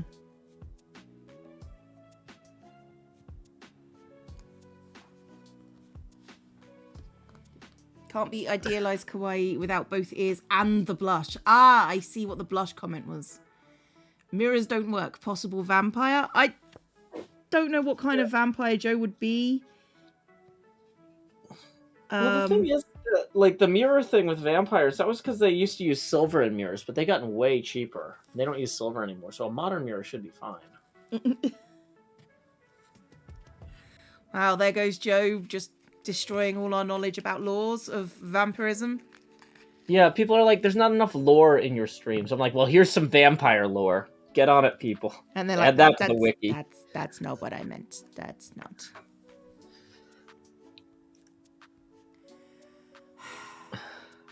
The Count from Sesame Street. I neither confirm nor deny that Joe is the Count from Sesame Street. Oh my gosh. There would be, Yes, Joe? if we did, I was trying to think about, like, what sorts of funny things we could do on stage if we had some sort of stage show with a signing afterwards. Mm-hmm. And honestly, the idea of us, because, like, we're kind of puppeteers when we're doing machinima in-game, right? Right. The idea of us having, like, paper bag puppets or something. For God's sake, Joe. And acting out, like, we're gonna recreate some of your favorite moments from Hermitcraft Season 9 live on stage. And we've all got, like, these paper bag puppets with yarn hair of our skins or whatever. And it's like, is this something? I don't know. It was actually the silver. Is this Joe making something up? I'm gonna say I know Joe well enough that that's probably a fact about the silver in the mirrors. So that seems like something Joe needed to tell everybody because it was true, not something Joe made up. Hermit puppet pals, yes. I don't know which one would be the naked one though. Flywood says Joe would fit right in with the What We Do in the Shadows vampires. I don't know. I really feel like when I watch that show, like, I enjoy that show. I think the vampires are really funny, but I don't know. I kind of empathize a lot with Guillermo more than I could see myself ending up like Guillermo a lot more than I could see myself ending up like any of the vampires. Mm-hmm. Where it's like, yeah, nodding at this point. Yeah. Oh well, he's trying to become a vampire. I don't think you would try and become a vampire though. I think you'd enjoy being out in the sunshine too much. Yeah, but like what I mean is like the way that he devotes his entire life to this goal is like he serves the vampires of the house, right? Right. And with the promise one day that he'll be made a vampire. And it really kind of reminds me of how, and he like doesn't get any sleep, and he's constantly exhausted, and he's always running around cleaning stuff, and it reminds me of like trying to get my ex get through grad school a lot. Oh, okay. Where it's like I was working a full-time job and cleaning and parenting and trying to have some sort of creative outlet with my art, and the idea was like, well, one day she'll be supporting me as I try to go full-time with my art. And so, but like, just like Guillermo, who's always hoping, well, soon they'll make me a vampire, grad school kept dragging on, and then she just left. So I don't know. Yeah. Yikes.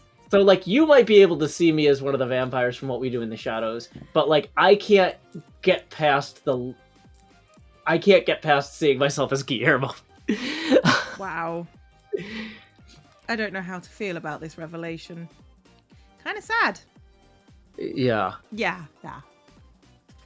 Yeah, at least Guillermo gets to go to Europe now in the next season. I'm still trying to get over to Europe.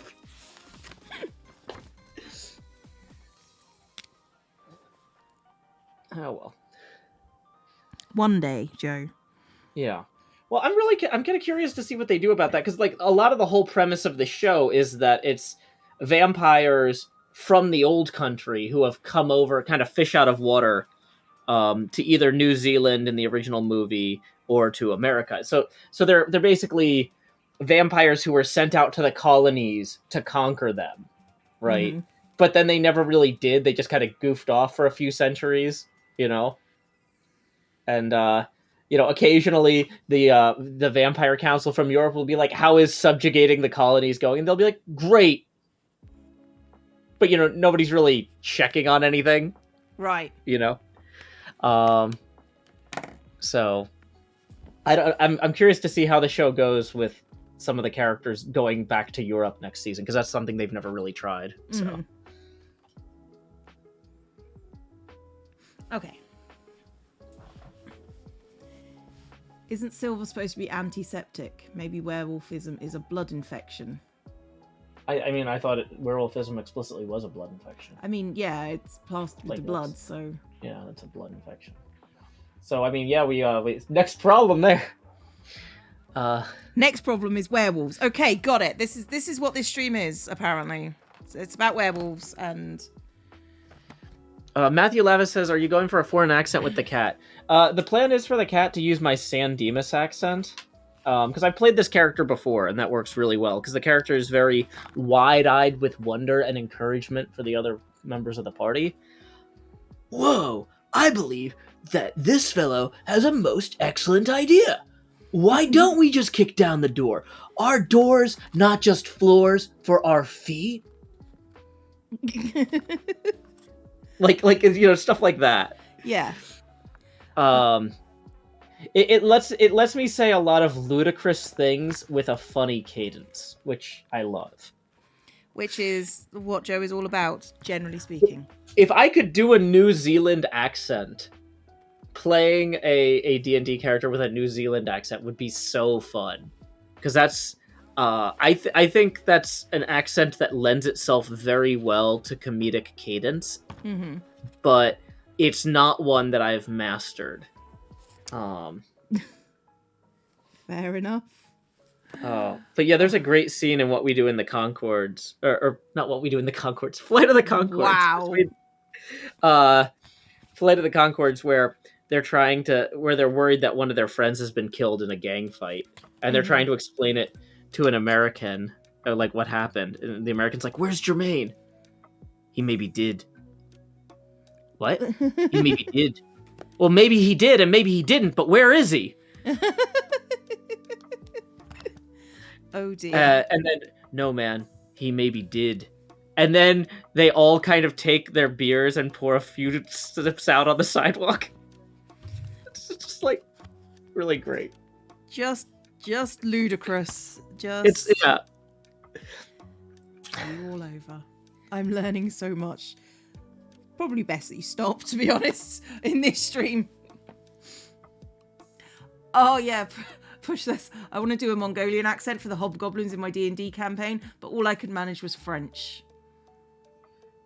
That is a true fact. But you know what? There's nothing wrong with the French accent. I just Like it's like when I try and do I do accents, they just turn out into generic foreign accents. Mm-hmm. Could be from anywhere. Yeah. Matthew Lavis says if the character is exaggerated, maybe have exaggerated ears. That's not a bad point. I felt like the small eyes really were not working. So yeah, let's do way bigger ears. They have to be roughly or they have to be kind of almost close to equilateral triangles, or they start looking like too much like bat ears, I worry. But so we can extend that out like that, and extend that out like that. Oh dear God! Thank you, releasing the Phoenix, for the £100 tip. The joy I feel every time I manage to catch one of these streams live is immeasurable. That's so nice. Thank you very much. Oh, I'm glad you enjoy them. That's what we're here for. We're here to just, chill out and have ludicrous conversations, apparently. Mm-hmm. Am I able to do a Dutch accent? Absolutely not. Nope, sorry. I've been trying to experiment with more accents on the Pokemon streams. That was the big big goal of the Pokemon streams for me, was to play with more accents and to like try to make sure. So the thing is, like, I would say, okay, the Diamond Clan would be one accent, the Pearl Clan would be another accent. But if I had a scene where there were 3 different people from the Diamond Clan talking to each other, I would need to like figure out ways to make 3 different voices with the same accent for that scene. So like 3 different Scottish voices or 3 different Boston accents, that sort of thing. That could work. That could absolutely work. No, it was a really good exercise, and I'm glad I did it. And I want to do more of that stuff. I'm just trying to, like early on in the Hermcraft season, it's just kind of like that's got to be the focus, Mm-hmm. But I figure as the season goes on and like, I get into more of a rhythm with that, I'm going to come back to games like Pokemon and stuff. Yeah, that's fair. Drubaka, thank you for the ludicrous cat ear headphone JoeHills at the racetrack. So they found a picture of me at a horse race where the top of my head is visible.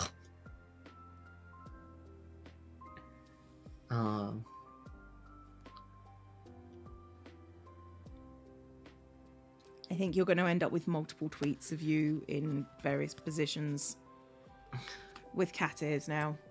Mm-hmm. You bring these things on yourself. Yeah, that's true. I mean, to be fair, you did genuinely ask for this one. Yeah, no, I'm not saying I didn't.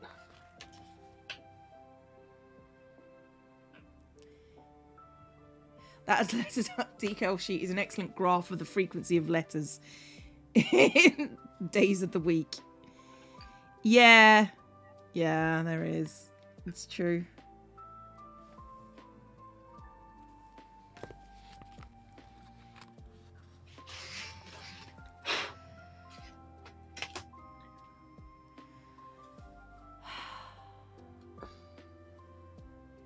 Right, so next month it goes up to the 30th. We end on the 25th. Does it go up to the 30th? Or is... 30 days has September, April, June, 30th. And November. So, yeah. So why, oh why...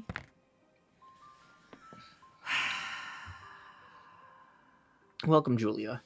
People are asking about the distinct accents. So, like, for example, the Boston accent might be something like, I say to you today, Zombie Cleo, you have done an excellent and outstanding job of creating this notebook. No, I haven't. But, like, yeah, but, like, you could also have somebody with, like, a deeper voice that's still kind of nasal, like, I disagree about Cleo's aptitude. I am not sure that Zombie Cleo is indeed pushing herself to her absolute limits. Because the 20th does not exist.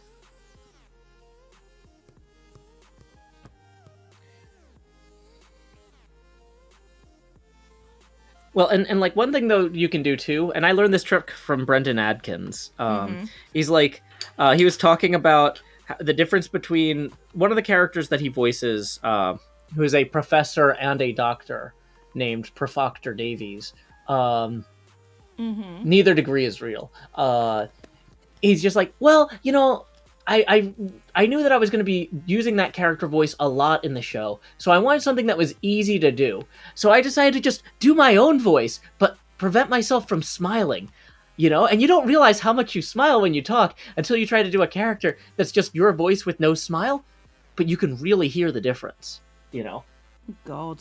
So, like, I might try and do the Boston accent for one of the characters, having them smile the whole time. Like, I think Cleo is doing a fantastic job. She's just the absolute best at everything. Right? Mm-hmm. And so that's going to sound distinct from the other two, just from the shape of my mouth doing the smile. Mm-hmm. Can you do one without smiling? So we can hear the difference. I think Zombie Cleo...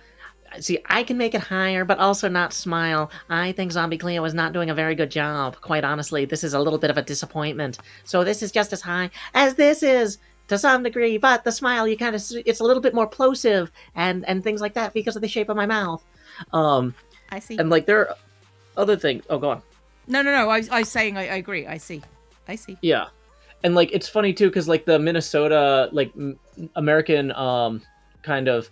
Oh, sure, accent. The big thing to remember with that is you just pretend that you're, like, out in the cold and you don't want to inhale too much cold air with any, like, oh, sure. Oh, I heard this. But, like, it's one of those things where with certain voices, you're inhaling and exhaling a lot. But with that one, you're trying to inhale and you're trying to exchange the smallest amount of air possible with each breath because... Otherwise, you'll just inhale a bunch of biting cold air at once and be interrupted. That makes sense. Okay. Don't you know? I'm trying to fix the mistakes that I made. I'm proud of you, Cleo. That's the first step toward fixing the mistakes that you've made. You'd think that, wouldn't you? It actually might be the third or fourth step. I'm not really good at fixing the mistakes you made. I mean, I very rarely make mistakes, so... Yeah. That's how this goes. Everybody sit up straight. You have started slouching. You may not realise you started slouching, but you have. I think adding like a little bit of a smile underneath the kind of mouth folds there is going to help. Mm-hmm. And I think the whiskers should be very big. I think that's... like long whiskers, like very...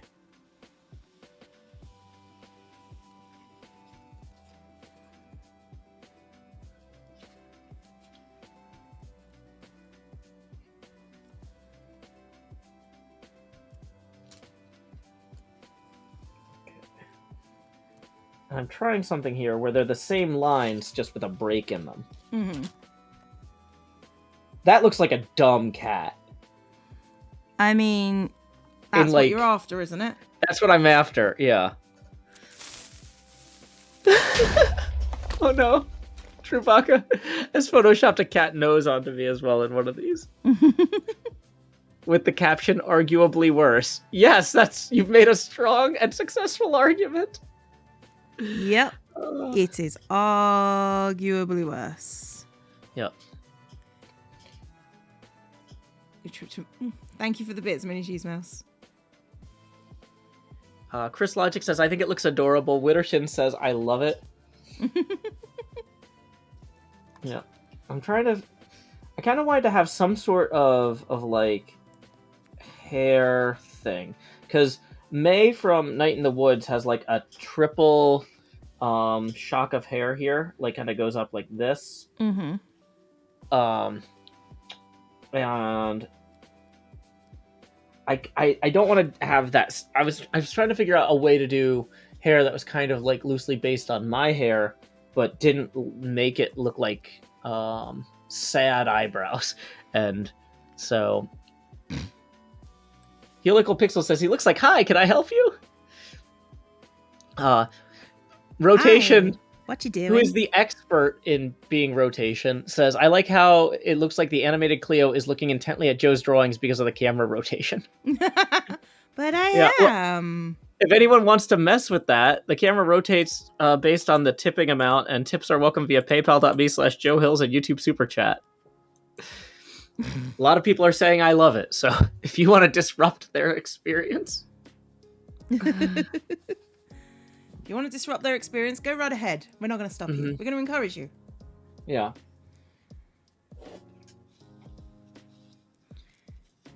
Right, let's get this done properly this time because I screwed up and now I fixed it. Or at least I am going to fix it. So, Remember that 20 is a number that exists. 20's the daintiest number that I ever knew. Okay, now I can fix everything. As Canadian, I have to purposely refrain from copying accents. Notorious for copying accents.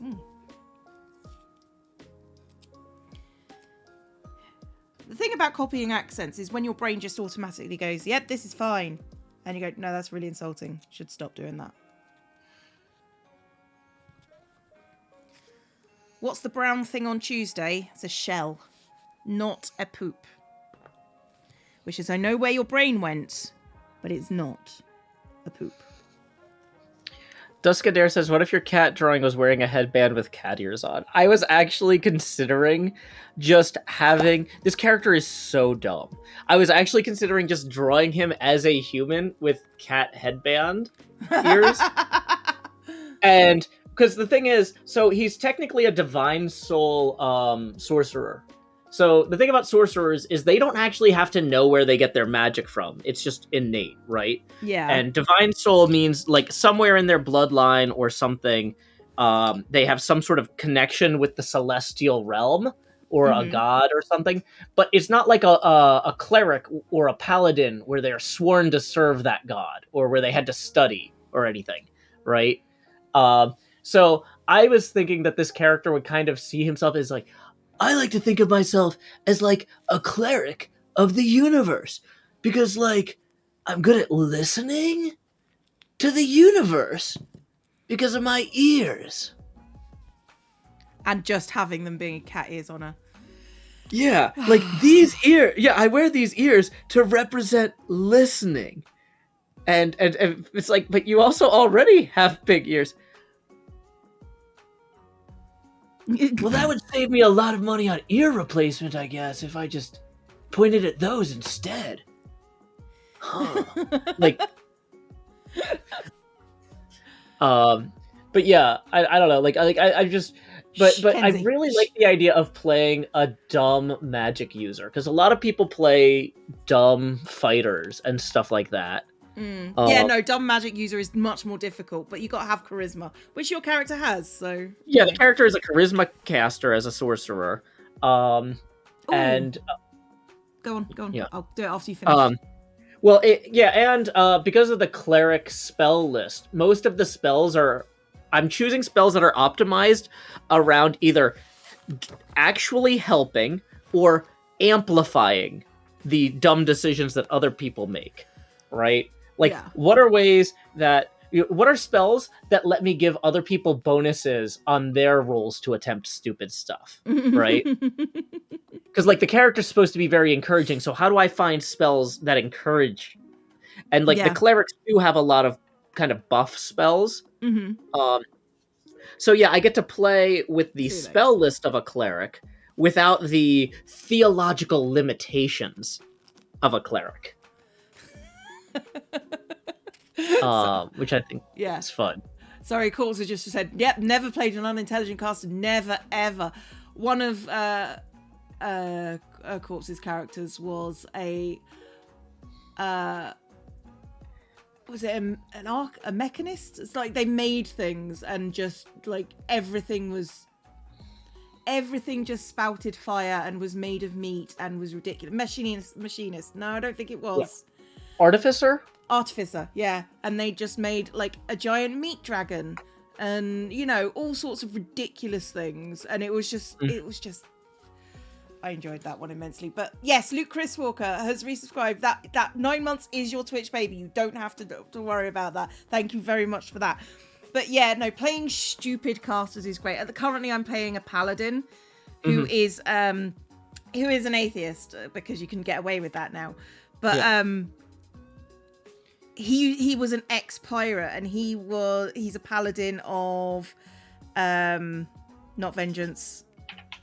What's he a paladin of? He's a paladin of like redemption. So he's every time he gets into a fight, he's just like, look, I've been where you've been. I know you don't have to do this. He's so bloody annoying. I love him. He's great. He's so fun. So yeah, that's great. Except for the point where he, you know, I don't think we've genuinely killed a sentient creature yet. Like not properly one that we could reason with. Yeah. So yeah, that's fun. Let's see. Monsieur Limpe says, is enhanced ability available to Divine Soul sorcerers? It is. Bard, Cleric, Druid, or Sorcerer. So I actually don't have to be Divine Soul to use enhanced ability. But yeah. Yeah, I'm not really going for a lot of combat-y spells because, you know, it's a charity event with a bunch of humorists. So I'm expecting it to be kind of more heavy on roleplay. And if there is combat, it's fine if I'm not, like, my character's not intended to be like a super powerful fighter anyway. No, you know. No. But yeah.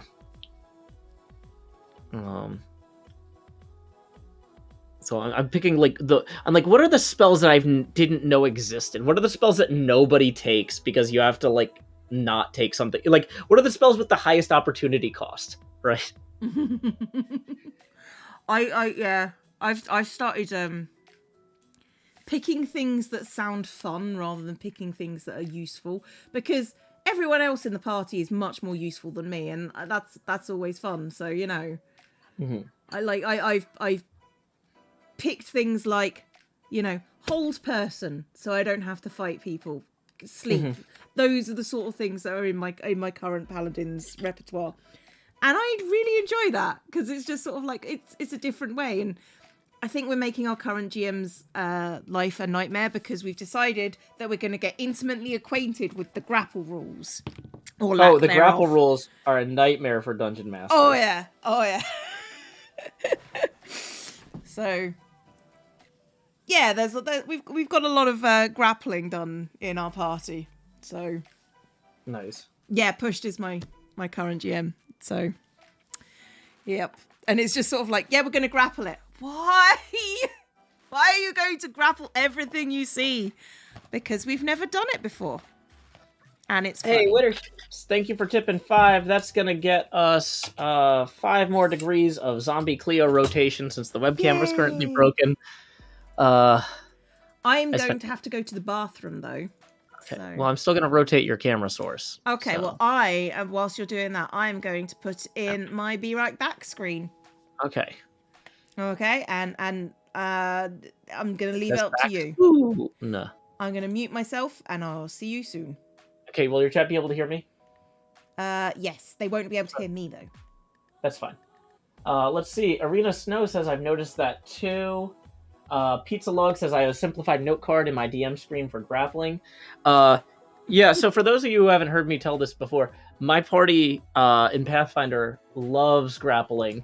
And as a wizard, I actually took telekinetic maneuver and I took the spell telekinetic maneuver, which lets me grapple with my spell roll, and the feat Titan Wrestler, which lets me grapple things that are size category larger than me, because our monk has the Titan Wrestler feat, and our monk loves trying to grapple things that are, you know, bigger. And anytime the monk does that and fails, then on the next round, I try and telekinetic maneuver grapple the same monster. So I could be like, look, this is how you take a hands-on approach, but like, you know, from back here. Taking spells and feats just to goof on other members of your party is one of those slow burn long game things that really, you know, because like I could make an optimized wizard But why? It's better to have a wizard that yeah, but and like let's see, yeah, because our monk loves grappling, and we also have a I don't think they don't call it a paladin in Pathfinder, but kind of the paladin equivalent of Caden Kylean, who's like a Bacchus type of. It's like a drinking god who loves freedom, and that character loves grappling because even though like technically wrestling somebody is temporarily restraining their liberty, allowing them to live rather than just like slitting their throat gives them liberty in the future, you know. So yeah. So we've got 2 members of the party that use physical grapples, and then I jump in with the spell grapple. Zatar Black says, any input on how Pathfinder is different from D&D? Well, Pathfinder 2e has a different action economy, which I like a lot, and honestly, there's a bunch of setting stuff, which if you're doing your own homebrew setting, it doesn't matter as much. Like, the reason that I am playing in a Pathfinder campaign is because my friend Quinn is running a Pathfinder campaign. If he was running a D&D campaign, I would be playing D&D. If he was running something else, I would be playing that. Whoever, kind of in my circles, whoever runs the game calls the game, you know? And so we're playing together because we like each other, not because it's like, I want a specific gaming experience, you know? But Quinn is actually a writer for Paizo, the company that runs D&D, as a freelance gig. And so he writes for them on the side. And so he likes to experiment with stuff that either he sees other people doing that he thinks is interesting, or he wants to try his own stuff. So how is it? I mean, honestly, if you've got a group that already loves 5th edition and has all the books, it's fine. If you don't have all the books already, Pathfinder's a good option too. Check them out and see what feels better for you and your friends, you know? I think after, yeah, sorry, I was going to say, if you like D&D, over time your party will probably go, well, I tried this system and this is how I feel about it. So, you know, you end up different ones. You end up like, yeah. It's I don't know, like it's not one of those things where I have strong feelings about it either way. I'm glad that different people are making different things, and yeah, I'll play what people are playing. I mean, there are certain settings and things that I think work with different GMs. Mm-hmm. So, like playing Dogs in the Vineyard, which is out of print now. I really adored that campaign and that setting, but it's never really worked for me since. So, you know, it's just a case of it worked for that one guy, but no one else, kind of deal. Yeah. So, how does the center? Hang on, did Courts tell you about the center warhorse, which was great? Hang on, no. I need to scroll up for this. Winged goo-covered center cavalier sorcerer, dual wielding lances as they rode to battle on their walls. Yeah, apparently that's the thing. Like, medium creatures can ride horses. Centaurs are medium creatures. So centaurs can ride horses.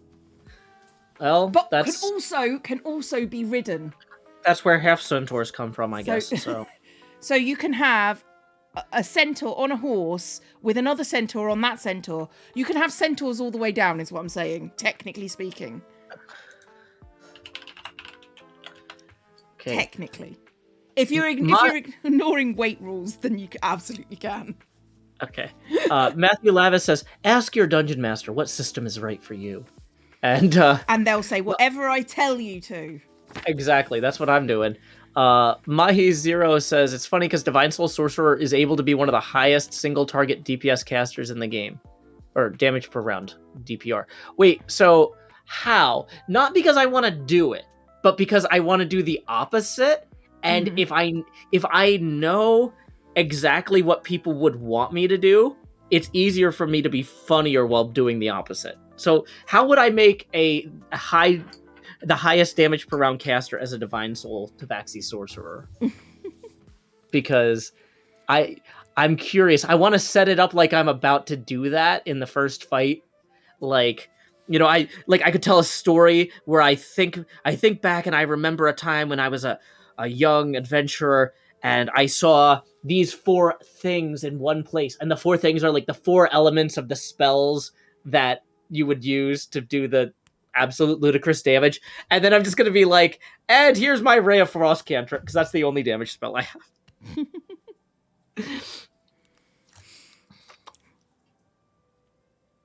Do I want to use this? Yes. Yes, I do. Womp womp da da da da da do do do do do. Okay there, Joe. Yeah, You sure? I think so. I'm Okay. just I'm thinking about costume now.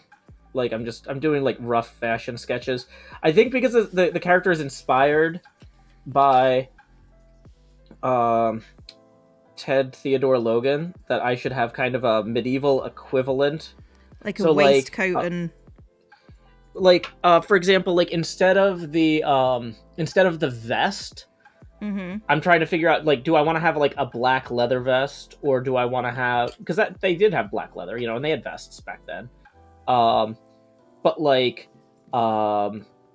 should it be, because of his clerical or divine nature, should it be just a vestment, like an actual, what the religious would call a stole, which is like a fancy scarf that hangs down and has a similar cut from, if you see it from the front, it has a cut similar to a vest, but if you look at it from the sides or back, it's different. You know what I mean?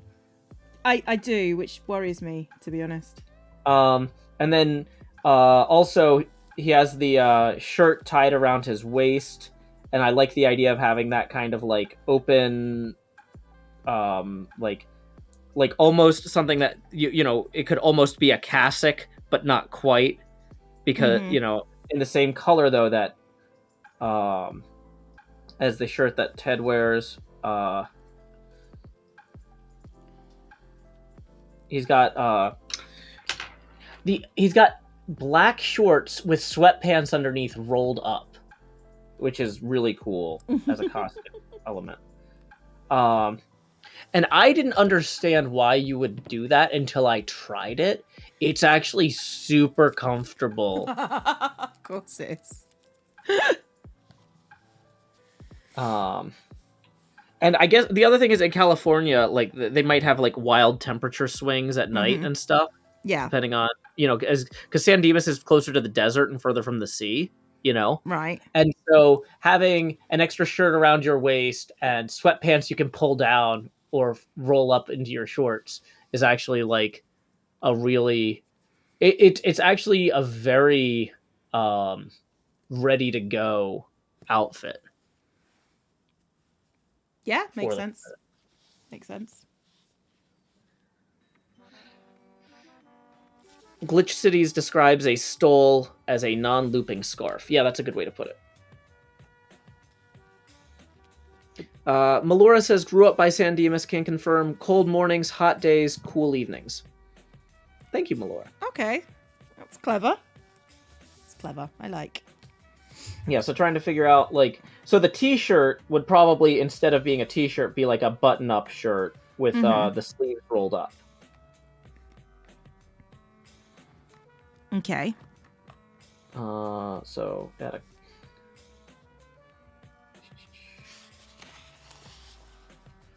Is this in frame? Yeah, it is. Okay. So button-up shirt. No tie.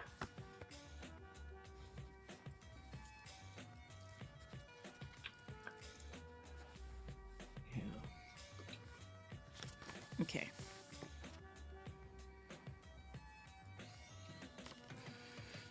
This row. This row. And this row. Okay.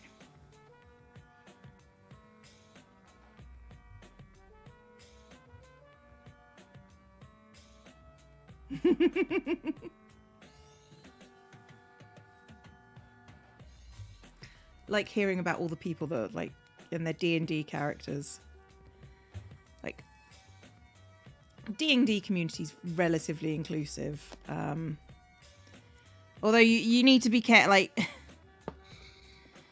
I'm going to say, as a woman, you need to be careful that you get the right group, because there are some sketchy people that used to play D&D back in the day. Mm-hmm. So... I do think that as the community has grown, though, that proportion of the community hasn't grown proportionately. No. Or that portion of the community hasn't grown proportionately. I think some people who are kind of sketchy might have used D&D as a haven or an outlet for that stuff. Yeah. But like these days, there's been such an explosion in the player base, but the number of weird, sketchy people in the society has stayed the same. So it's diluted it. Does that make sense? Yeah, no, it has. I definitely experienced, like, it might be because I'm older. I'm not going to lie that might be the case. But I have definitely... I mean, to be fair, I've been playing with my group for like 6 years now. Mm-hmm. But 10 years ago, I had some really nasty things happen to me. So, you know, I will always say that there is a set of people out there that will use this to, let's say, explore their darkest fantasies. Let's put it like that, because they're weird. So just be careful with stranger groups. And if something makes you uncomfortable, tell the GM. And if the GM does nothing, leave. Mm-hmm. Because don't subject yourself to that sort of thing. Yeah. Been in and left one of those groups. Yeah. Yeah, you've got to find the right people.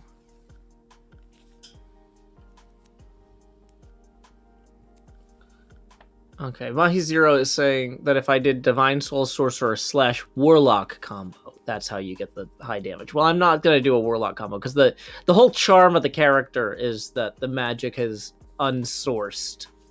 Yeah, that sounds cool. And a Warlock has to make a pact to get their magic. So, no D&D is better than bad D&D. Fact. Sorry, the people in my chat just continuing the conversation. Yeah. And Noria says Warlocks are creepy. Yeah, Warlocks are great. Yeah, that's the thing though, is like, I came up with the idea that if you wanted to play as a character like Sam Beckett from Quantum Leap, you could. He's basically his own Warlock patron in the show. Mm-hmm. Where he withholds information from himself and jumps himself around time with a scrambled... Cool. Yeah, so like basically in between the episodes, he's fully himself bouncing around time, figuring out where to send splinters of himself to like fix the timeline. Yeah. But the splinters of himself don't have... Like, they have, like, only the memories that they need in order to accomplish the mission and nothing else, because he needs to keep most of his consciousness, like, in the outside the timeline space. If that makes any sense. That's cool. Thank you, Cold Dawn, for gifting a sub. Thank you very, very much indeed. It's very appreciated. And like, this is one of those things that's kind of, like, revealed in the final episode. Because, like, throughout the show, he's always mad that he feels like he's being jerked around the timeline. Yeah. And he finds out he's been the one jerking himself around the timeline. Because, quantum leaping, yeah.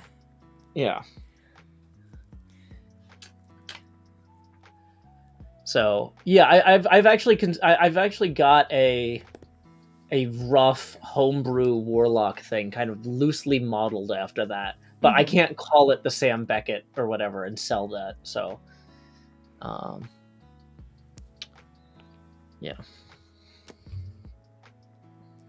That sounds like an... I hate people that use D&D to be horrible. Because D&D is fun and collaborative and wonderful. And people who use it to be poop heads are poop heads.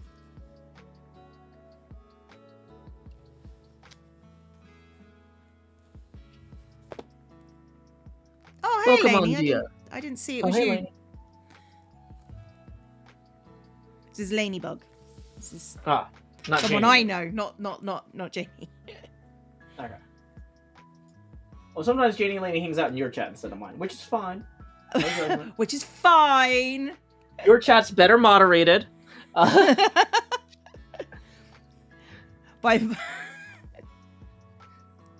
I don't know if I would say better moderated, but it definitely is moderated. It's more actively moderated.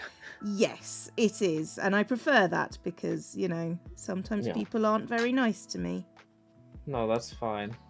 Not that people aren't nice to you, but that you have a different... I mean, no, I took it the way it was meant, Joe. So, you know, you're fine. It's fine that you are doing things your own way to protect yourself. Yes. I don't see that as a judgment on my mechanisms or processes. He was on Twitch today instead of YouTube, which is weird for you. Oh, that's cool. That's cool. I actually like that as a little mini setup that just speaks to me with the little... I like the thin tape. The thin tape is good. You're AFK. What now? I was just saying you basically did a good job. Because people aren't very nice to me. I'm sorry. Muds chime in like, we can hear you, you know. I didn't say anything bad about you this time.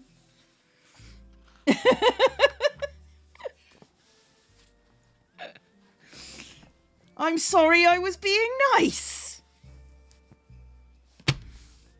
People who bully me are in fact my mods. This time I think all my mods can agree that I am a harsh taskmaster who expects things done perfectly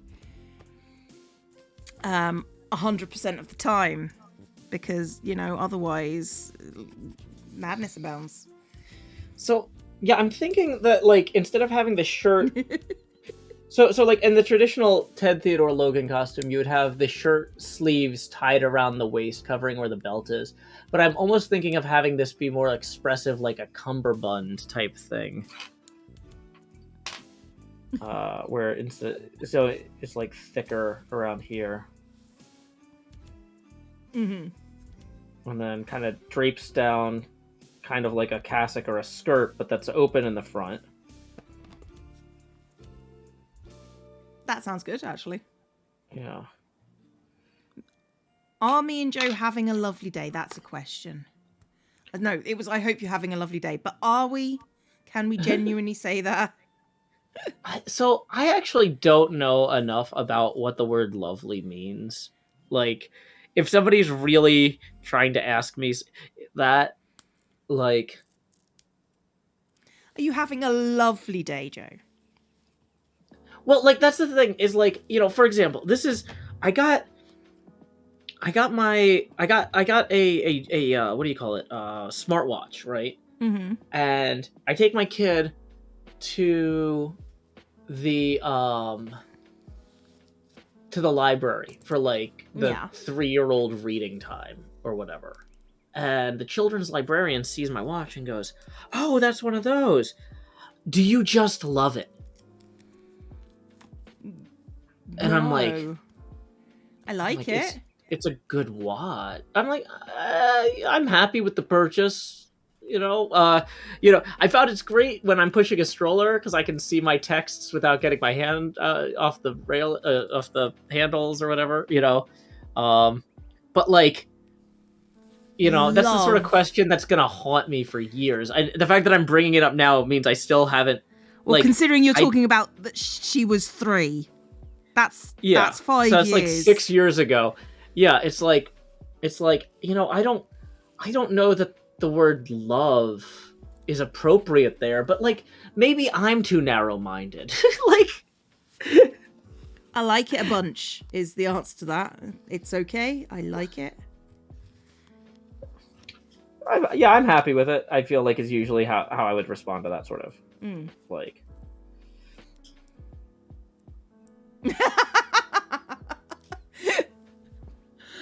I would repeat that, Corpse, but that is a very 90s UK thing. Lumina says, "Isn't exaggeration just part of the manners of speech?" That's what I'm saying. From an etiquette standpoint, I'm gonna give the appropriate answer for the situation. I know what the appropriate answer is, which is, you know, Yeah, I like it. It's good when I'm using the stroller because I don't have to get my phone out. It's been really handy, you know. Mhm. I talk about what about it to me I love, or quote unquote love, right? Yeah. I give a personalized answer to a question that's very enthusiastic. But But but it also is one of those things that, like, on some level I'm like, am I deficient because I'm not capable of expressing love in this way that this other person is?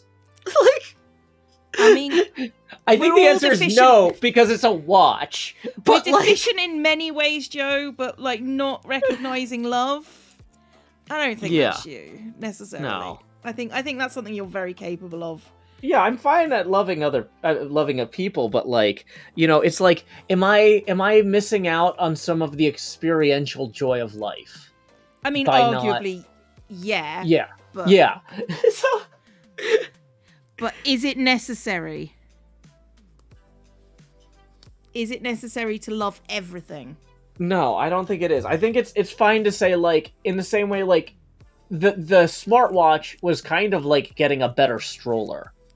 Right. Because it made pushing the stroller better and easier. Mm-hmm. And I still have one now, primarily for heart rate tracking to make sure I don't have too much caffeine.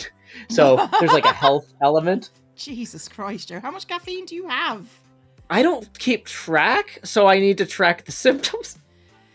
Jesus, Joe. One of those things is easier to track than the other. Okay, well, for some people, different people are good at different things. No, Joe. Okay. Well, no, I mean, here's the thing, though, is actually, though, just having the watch reminds me to only have, like, one coffee in the morning and one in the afternoon. Because I also know whether it's morning or afternoon better. Okay. Like, it actually does help. I'm going to believe you on this one, because I don't really, but I'm going to trust you. Well, that seems like a terrible measuring device. As somebody who drinks, like, a reasonable amount of caffeine, is it affecting my heart? It seems like...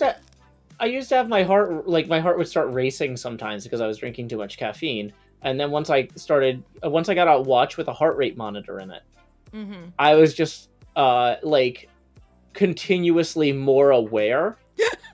Like, the watch itself just reminds me not to drink too much caffeine because I bought it to help me not drink as much caffeine, right? A task goes, a watch that helps keep track of the time of day it is. I know. Who would have thought that a watch could help you do that the way that you're suggesting, Joe?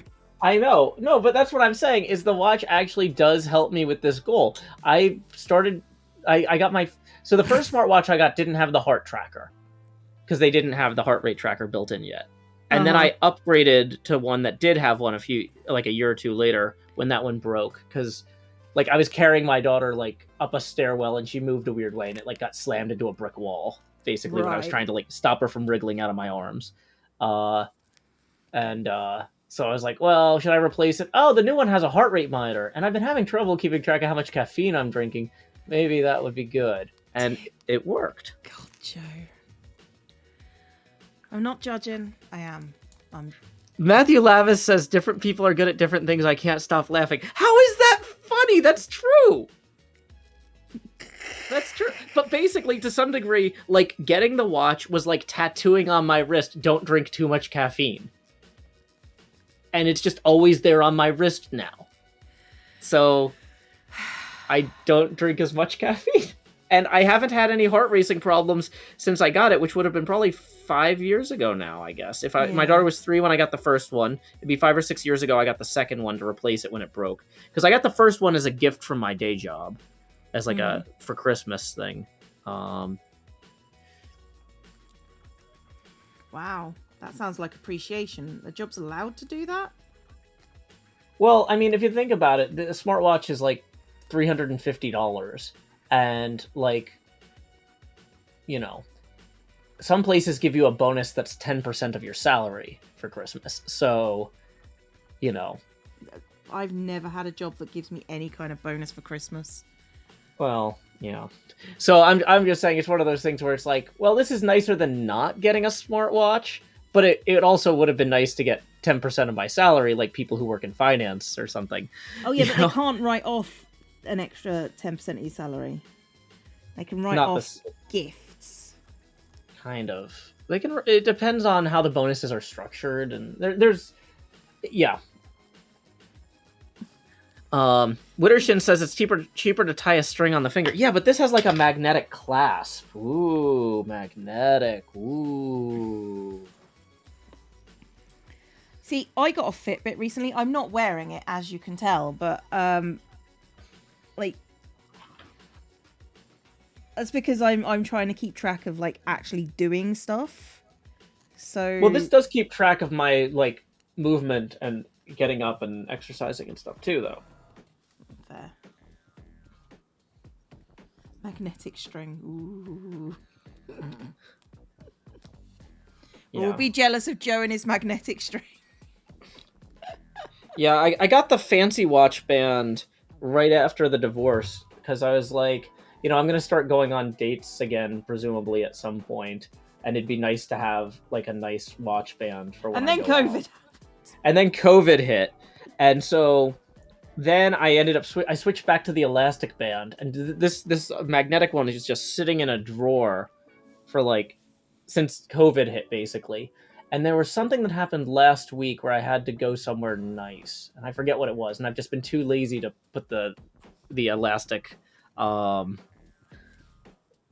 sports band back on. Why did I have to dress up for? Man, it wasn't the bank to get a loan, because I still need to do that. That's, I think, one of the reasons I left it on there is because I was planning, once I got my taxes done, to go to the bank and apply for like a small loan so I can start rebuilding my credit so I can get a house later. I don't need a loan, but I need a house in 2 years, and I can't get a house in 2 years if I don't go borrow $300 now and pay it back or something stupid. You know what I mean? Yeah, no, Like, I get that. I think so, I might need to start putting things on my credit card and paying them off instantly. Yeah. Myself, so I get you. Yeah, I'm going to probably do both. I'm going to try and get a signature loan and a credit card through the bank. But the thing is, last time I applied for a credit card, because of COVID and a bunch of people losing their jobs, they weren't giving anybody a card, basically, who was, like, recently severed ties with their employer. And it's like, oh, good, that's me. That's actually me. Yeah. Yeah. Mini Cheese Mouse says you could use a loan for the camera. Well, I mean, I'm going to go buy the webcam out of, like, I have money set aside for replacing equipment that breaks. Because it's really important that that's the thing that you have. Yeah, but I'm also accepting tips to, given that fund is going to need to be replenished after I spend that money. Well, no, I mean, I'm being upfront about people. I'm not saying, that's absolutely fair. It was just the way you just sort of segued into that was pretty cool. Well, because the thing is, there's kind of two types of a problem like this. There's something is broken and I have an emergency fund. Yep. And something is broken and I don't have an emergency fund. Without the emergency fund, I would be coming to you guys and going, oh no, this thing just broke. I'm screwed. How I need, blah, blah, blah. What I'm saying is something just broke. I have an emergency fund. I'm going to use money from that fund to fix it immediately. But if you want to help me replenish that, so if something else breaks, it's not now in the like, oh no, there's no money in the emergency fund category, right? Does that make sense? Yeah, no, it's 100% makes sense to me. Yeah. I so far have never had anything break like 100% of as an emergency, and I'm dreading the day that is a thing. You know, I really have tried. I feel like keeping a fund like that is one of the ways that I can demonstrate respect for my audience and my supporters. Oh yeah, I've got a fund that's like that these days. I didn't working as a teacher, absolutely not. Couldn't afford a fund like that. Yeah, I feel like it seems presumptuous of me not, like, if you can afford it, it's presumptuous to not do it. Just going the viewers will bail me out. It's like, no, yeah, that's absolutely. That's just like I do believe that people here would help me if I needed it, but I think that I should show appreciation and respect for the help they've already given me Yeah. by keeping some of that set aside to deal with stuff like this on the fly. God, I'm sorry, lady. Another JT says, the question is, does fundraising work better if it's for an emergency fund or if it's for a new thing? Well, so the thing is, you're going to get more people giving for an actual emergency you have no money for, because people know you're screwed and they want to help out. But I feel like that's abusive to lean on that if you don't have to. Well, it's like when my fridge died, for example. I wasn't asking for anything, but I did mention it in one of these streams that my fridge had absolutely died a death, and I was concerned. And people just started giving money. That's why I feel like I have to be careful about what I say in regards to struggles that I'm having on this thing, because people will just automatically go, well, she's obviously having trouble, I need to donate money. I need to donate hundreds and hundreds, and it's like, you don't. I can deal with it. It's nice that you do, and it does help bunches, but I don't want to be reliant on that kind of. Well, and I will say it does affect what I buy too, because if people because when I go to the store to replace the webcam today, right? There's going to be 2 or 3 different models. One of them might cap out at 720p. One of them might do 1080p at 30 frames a second. One of them might do 1080p at 60 frames a second. If I know that I'm walking there with enough money, like people are already replenishing part of what I'm spending, I'm more likely to go for the higher end one, because for one thing, I know that I'm not completely blowing out the emergency fund.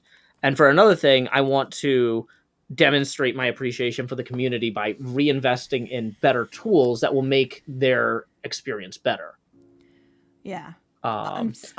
Sorry. Atas says, I'm baffled by the fact that working as a teacher earns a person much less than working as a streamer. Why the heck do teachers not earn enough to have savings? I am so much better off streaming than I ever was as a teacher. And I think that's only come into it now, because it wasn't always the case. So teachers are underpaid. I'm just going to say that teachers are underpaid for the stuff they have to go through.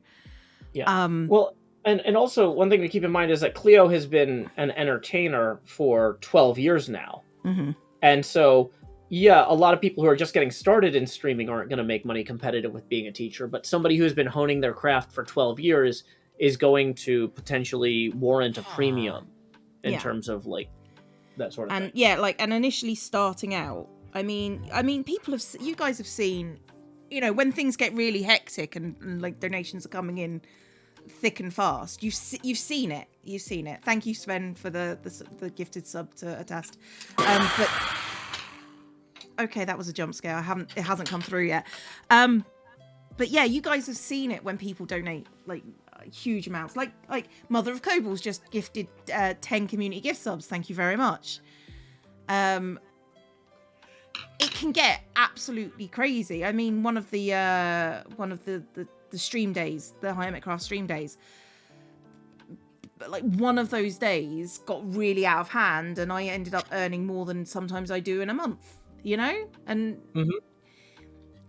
but I can't rely on that, if you know what I mean. Well, and that's one of the things I've kind of had to explain to my daughter, because she's like, she'll ask about my schedule and streaming and stuff. And I'm like, well, one of the things about streaming is you never know when you start the stream if it's going to be a night where you make almost nothing, or it's going to be a night where you make as much as you would in your worst month of the year.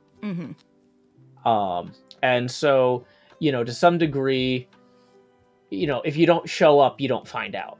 Yeah. And so it's just kind of one of those things. Sorry, Ladybug. Oh, what's going on with Ladybug? Oh no, Ladybug says, I'm a small, fragile, dramatic art struggling artist. You can't jump scare me like that. One of my jump scares just went off. It's not the worst one, Ladybug. By far, it's not the worst one. Just a warning. It's it's a special one. But yeah, the jump scares are partly a way to Everyone Sit Up Straight. That's one that's just been redeemed. It's partly a way to, like, in some ways thank the people for donating, but also, you know, so that they get something for their donation. Because they get that interaction with the stream and, you know, and blah, blah, blah, blah. So, like, I don't enjoy the jump scares particularly. Some I enjoy, but they're there to act as a thank you, but also as a way to give something back that I wouldn't necessarily be able to do any other way, you know? Because Twitch is funny. You're doomed. You screamed. I'm sorry. And it's 3 a.m. and you interrupted her murder show. Oh my goodness. That's oh man. That yeah, my parents would not be impressed either. Oh my god. A tangible reward. Yeah, it's a tangible reward. It's a punishment for me, but people enjoy the punishments. I've found. Yeah, I was gonna say this is probably one of those bad questions, like that sometimes people will ask streamers, and so I don't want to put you on the spot if the answer is very unpleasant. But like, when was the last time you screamed uncontrollably? Because for me, this is another watch story. We're bringing it all back full circle here. The reason my daughter owns a watch is because one day I was on a call for a stream that I wasn't streaming myself. I was like a guest on someone else's stream at like 2 a.m. So I'm on my laptop with my headset on, sitting at like a little table outside the kitchen. Because I could like get up and get snacks and drinks or whatever easily. You know, it wasn't my show. I could be a little bit less, you know, I was less on the hook, right? Yeah. But I've got my headphones on, so I can't hear anything. And all of a sudden, my daughter is like right behind me at 2 a.m. in the dark, and like I just sense her there, and like I like turned around, like just started screaming uncontrollably. Because like it was like a ghost, and I was just like, "What are you doing? What are you like?" Eventually, like at first it was just incomprehensible screaming, because like it was like the girl from The Ring came up behind me or something, right? And so I'm just like, "What are you?" And she's like, "I was checking to see if it was 6 a.m. yet." And I was like, "Wait, you come all the way from your bedroom to the kitchen to see if you're allowed to be out of bed yet?" And she's like, "Yeah." And I'm like, "Okay, I'm buying you a watch." Like, yeah, no, that's like, but if you're asking me, I have a very easy to trigger startle reflex. And I will scream. With, you know, I'm getting better at the jump scares, but still, sometimes the jump scares make me scream still. So yeah, the jump scares are basically the last time I screamed without being able to stop myself. And also, when I do ghost hunting with my friend Corpse, who is in the chat, when I scream there, that's something that I can't help as well, because I am generally a terrified person, and I'm sorry. Yeah. You know, I have a very strong startle reflex, and I will hit people. So, you know. It might not be hard because I am weak and feeble, but, you know, I'll definitely punch a person. Yeah. So test me, guys. Test me. I think one of my goals for meeting you is to not startle you. Don't. Because I don't think that either of us would like the result. No. Probably not. People are saying that the cat should have something on his tail. I don't think that's something cats do. Do cats put that? Like, I've seen like cats with bells on their, like a neck thing, like a collar. Yeah. I don't like in some ways, having some sort of clerical collar would be kind of funny, like a white clerical collar with a bell on it. Could be amusing, like a priest's collar, but with a bell. I wasn't going to have the character have a collar though. Yeah, it doesn't. Go on. It doesn't seem to fit the aesthetic of the character, if you know what I mean. Yeah, well, the thing is, I wanted to have a white button-down shirt rather than a black one, whereas, like, the priests... they actually call... priests call those black outfits they wear with the white collar their clerics. Mm-hmm. That's their clerical streetwear, basically. See you later, Wolfle.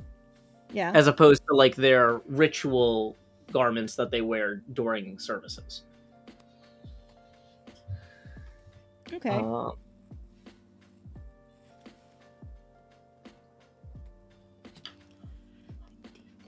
But yeah, I don't think I'm gonna put anything on the cat's tail. I think I'm just gonna leave that as an easy to draw double squiggle because otherwise I won't draw it. If I'll forget it exists.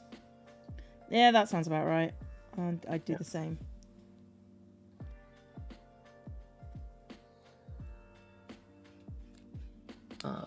Banner says, you triggered my fight or flight response, and I'm a flightless bird.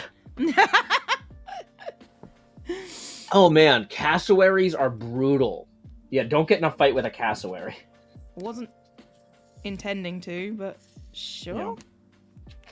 Yeah, it's this kind of Oh, I know really... what a cassowary is, but there's if you were like, it's funny because they're like, oh, D&D, let's make cat people, like or let's make bird people. Like if you were gonna make an interesting kind of bird person, maybe instead of making them eagle based, make them cassowary based.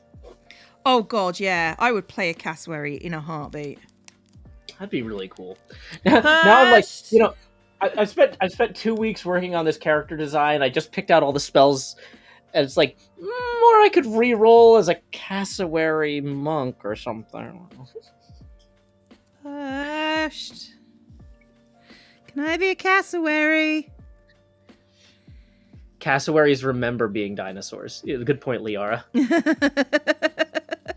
That's a good statement. I like it. And yeah, Xenon Murder basically said the same thing. If you want proof birds evolved from dinosaurs, look at the cassowary. Emu, whoa, emu. 1100 Pathospak says cassowary Aarakocra. Cassowary Aarakocra, cassowary Aarakocra. I love the number of syllables. Good job, 1100.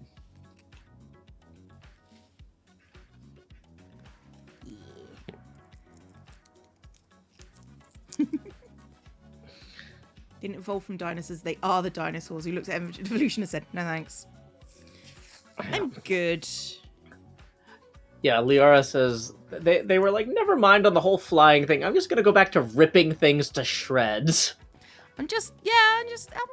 I'm good. There's nothing there for me. It's fine. Somebody said Matthew Lavis says magpie based. I think there is actually a class Kenku. based on. Kenku. Yeah, they're the ravens, really. But yeah, that's true. They're more raven than magpie. But yeah, okay, so that, or not class, that's a species, I guess. So yeah, there's the Aarakocra and the Kenku are two different bird species. But yeah, I think that of the two, the Aarakocra is closer to the cassowary if you're from a rules standpoint. Although the flightless flight thing, I think, breaks it. The Kenku are weird, mostly because they have no voices of their own. Yeah, they can only repeat things. And they have to steal voices from other people.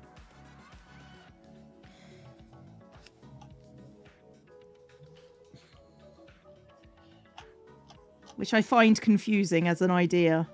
Yeah. Yeah, Drew Baca says, I played a Kenku bard once. It was so much fun. I think it's an interesting... The reason I think I would enjoy playing a Kenku is because I talk too much at the table if I'm not careful. And it would force me to really think before I talked. It might make the game more fun for other people if I'm more cautious about speaking. That's fair. Hey, we got a new Patreon patron at the $5 tier. Just so you know, I have to manually send those invites out. I usually do those in a batch within the next business day, so thank you very much. You can expect that sometime in the next day or so. Okay. See, I've kept my billing for Patreon at the beginning of the month because that way I can't I can't be expected to keep on dropping in and out because Mhm. my brain couldn't cope with that. So Yeah, that's one of those things where it's a really strong candidate for delegating in terms of like, Yeah. sending these invites is something anybody could do. But because you have access to the people's Patreon info, yeah, I'm not comfortable delegating No, that because it's 100% got emails not. and names and stuff. And Yeah. so until like if I was at the point where I had like a full-time employee, somebody who's like signed, a contract. Yeah. contract, like with specific stuff about people's personal info, but like that's not like a revolving door job that you just let anybody do. No. You know what I mean? And also, I feel like it's important too for when I send somebody a welcome message for them to actually like know it's from me. Like, hey, which is sometimes it takes an extra day or two because it's from me and I'm not available. But Yeah. No. Lanybug says, "Why are we drawing a cat?" This is for an upcoming D&D charity event. Benefiting Child's Play called Mercy Road. I should have written, I think I had it written at the top of the page last time, like the actual dates and stuff, and then I didn't rewrite it. No, I just wrote Scream, Stream, Dream. Okay. Can I just say, I like this layout that we've got going on here. This feels really nice to do. And that's my handwriting, guys, in case any of you wanted to know. Oh, that's nice. It's shiny. Oh, it's funny too because your window at this current rotation is completely horizontal. aligned with my wrist, so it looks like I've got like a hollow watch projecting upward the window from your stream. I have nice handwriting. That is teacher handwriting. That is year 6 handwriting that needs to go on a board. So, but yeah, I'm happy with that. I can never remember if Child's Play charity if the apostrophe is after the D or the S. Let me. Child's Play charity. Okay, I'm actually done. I mean, I think I could be at a stopping point too if you are. Yeah, I think I'm at a stopping point because next week we will go on to start with May, I think. So. Yeah. Awesome. So yeah. Cracking, guys. I think we're going to call it there. I'm going to say goodbye to Joe and then send people off. Yep. We usually break into our own chats. So, yes. Cleo, it's been delightful. I will catch you later, and then I'll say goodbye to my own stream. Okay. Bye-bye, Joe. Bye, Cleo. Okay. Just hung up on Joe. Okay. So let's be mean. Because it's my birthday, May's theme is horoscope. Because it's my birthday month. So, yeah. Thanks for coming to my chill stream. It's very appreciated. I'm going to send you over to... It would help if I got up the thing that I wanted, which was the Twitch thing. There we go. I'm going to send you over to Cam. Because I can. Cam's my other half, by the way. Those of you who don't know, I'm sure you will, because he's bound to mention it. Or at least I'm bound to mention it, so it's fine. It's fine.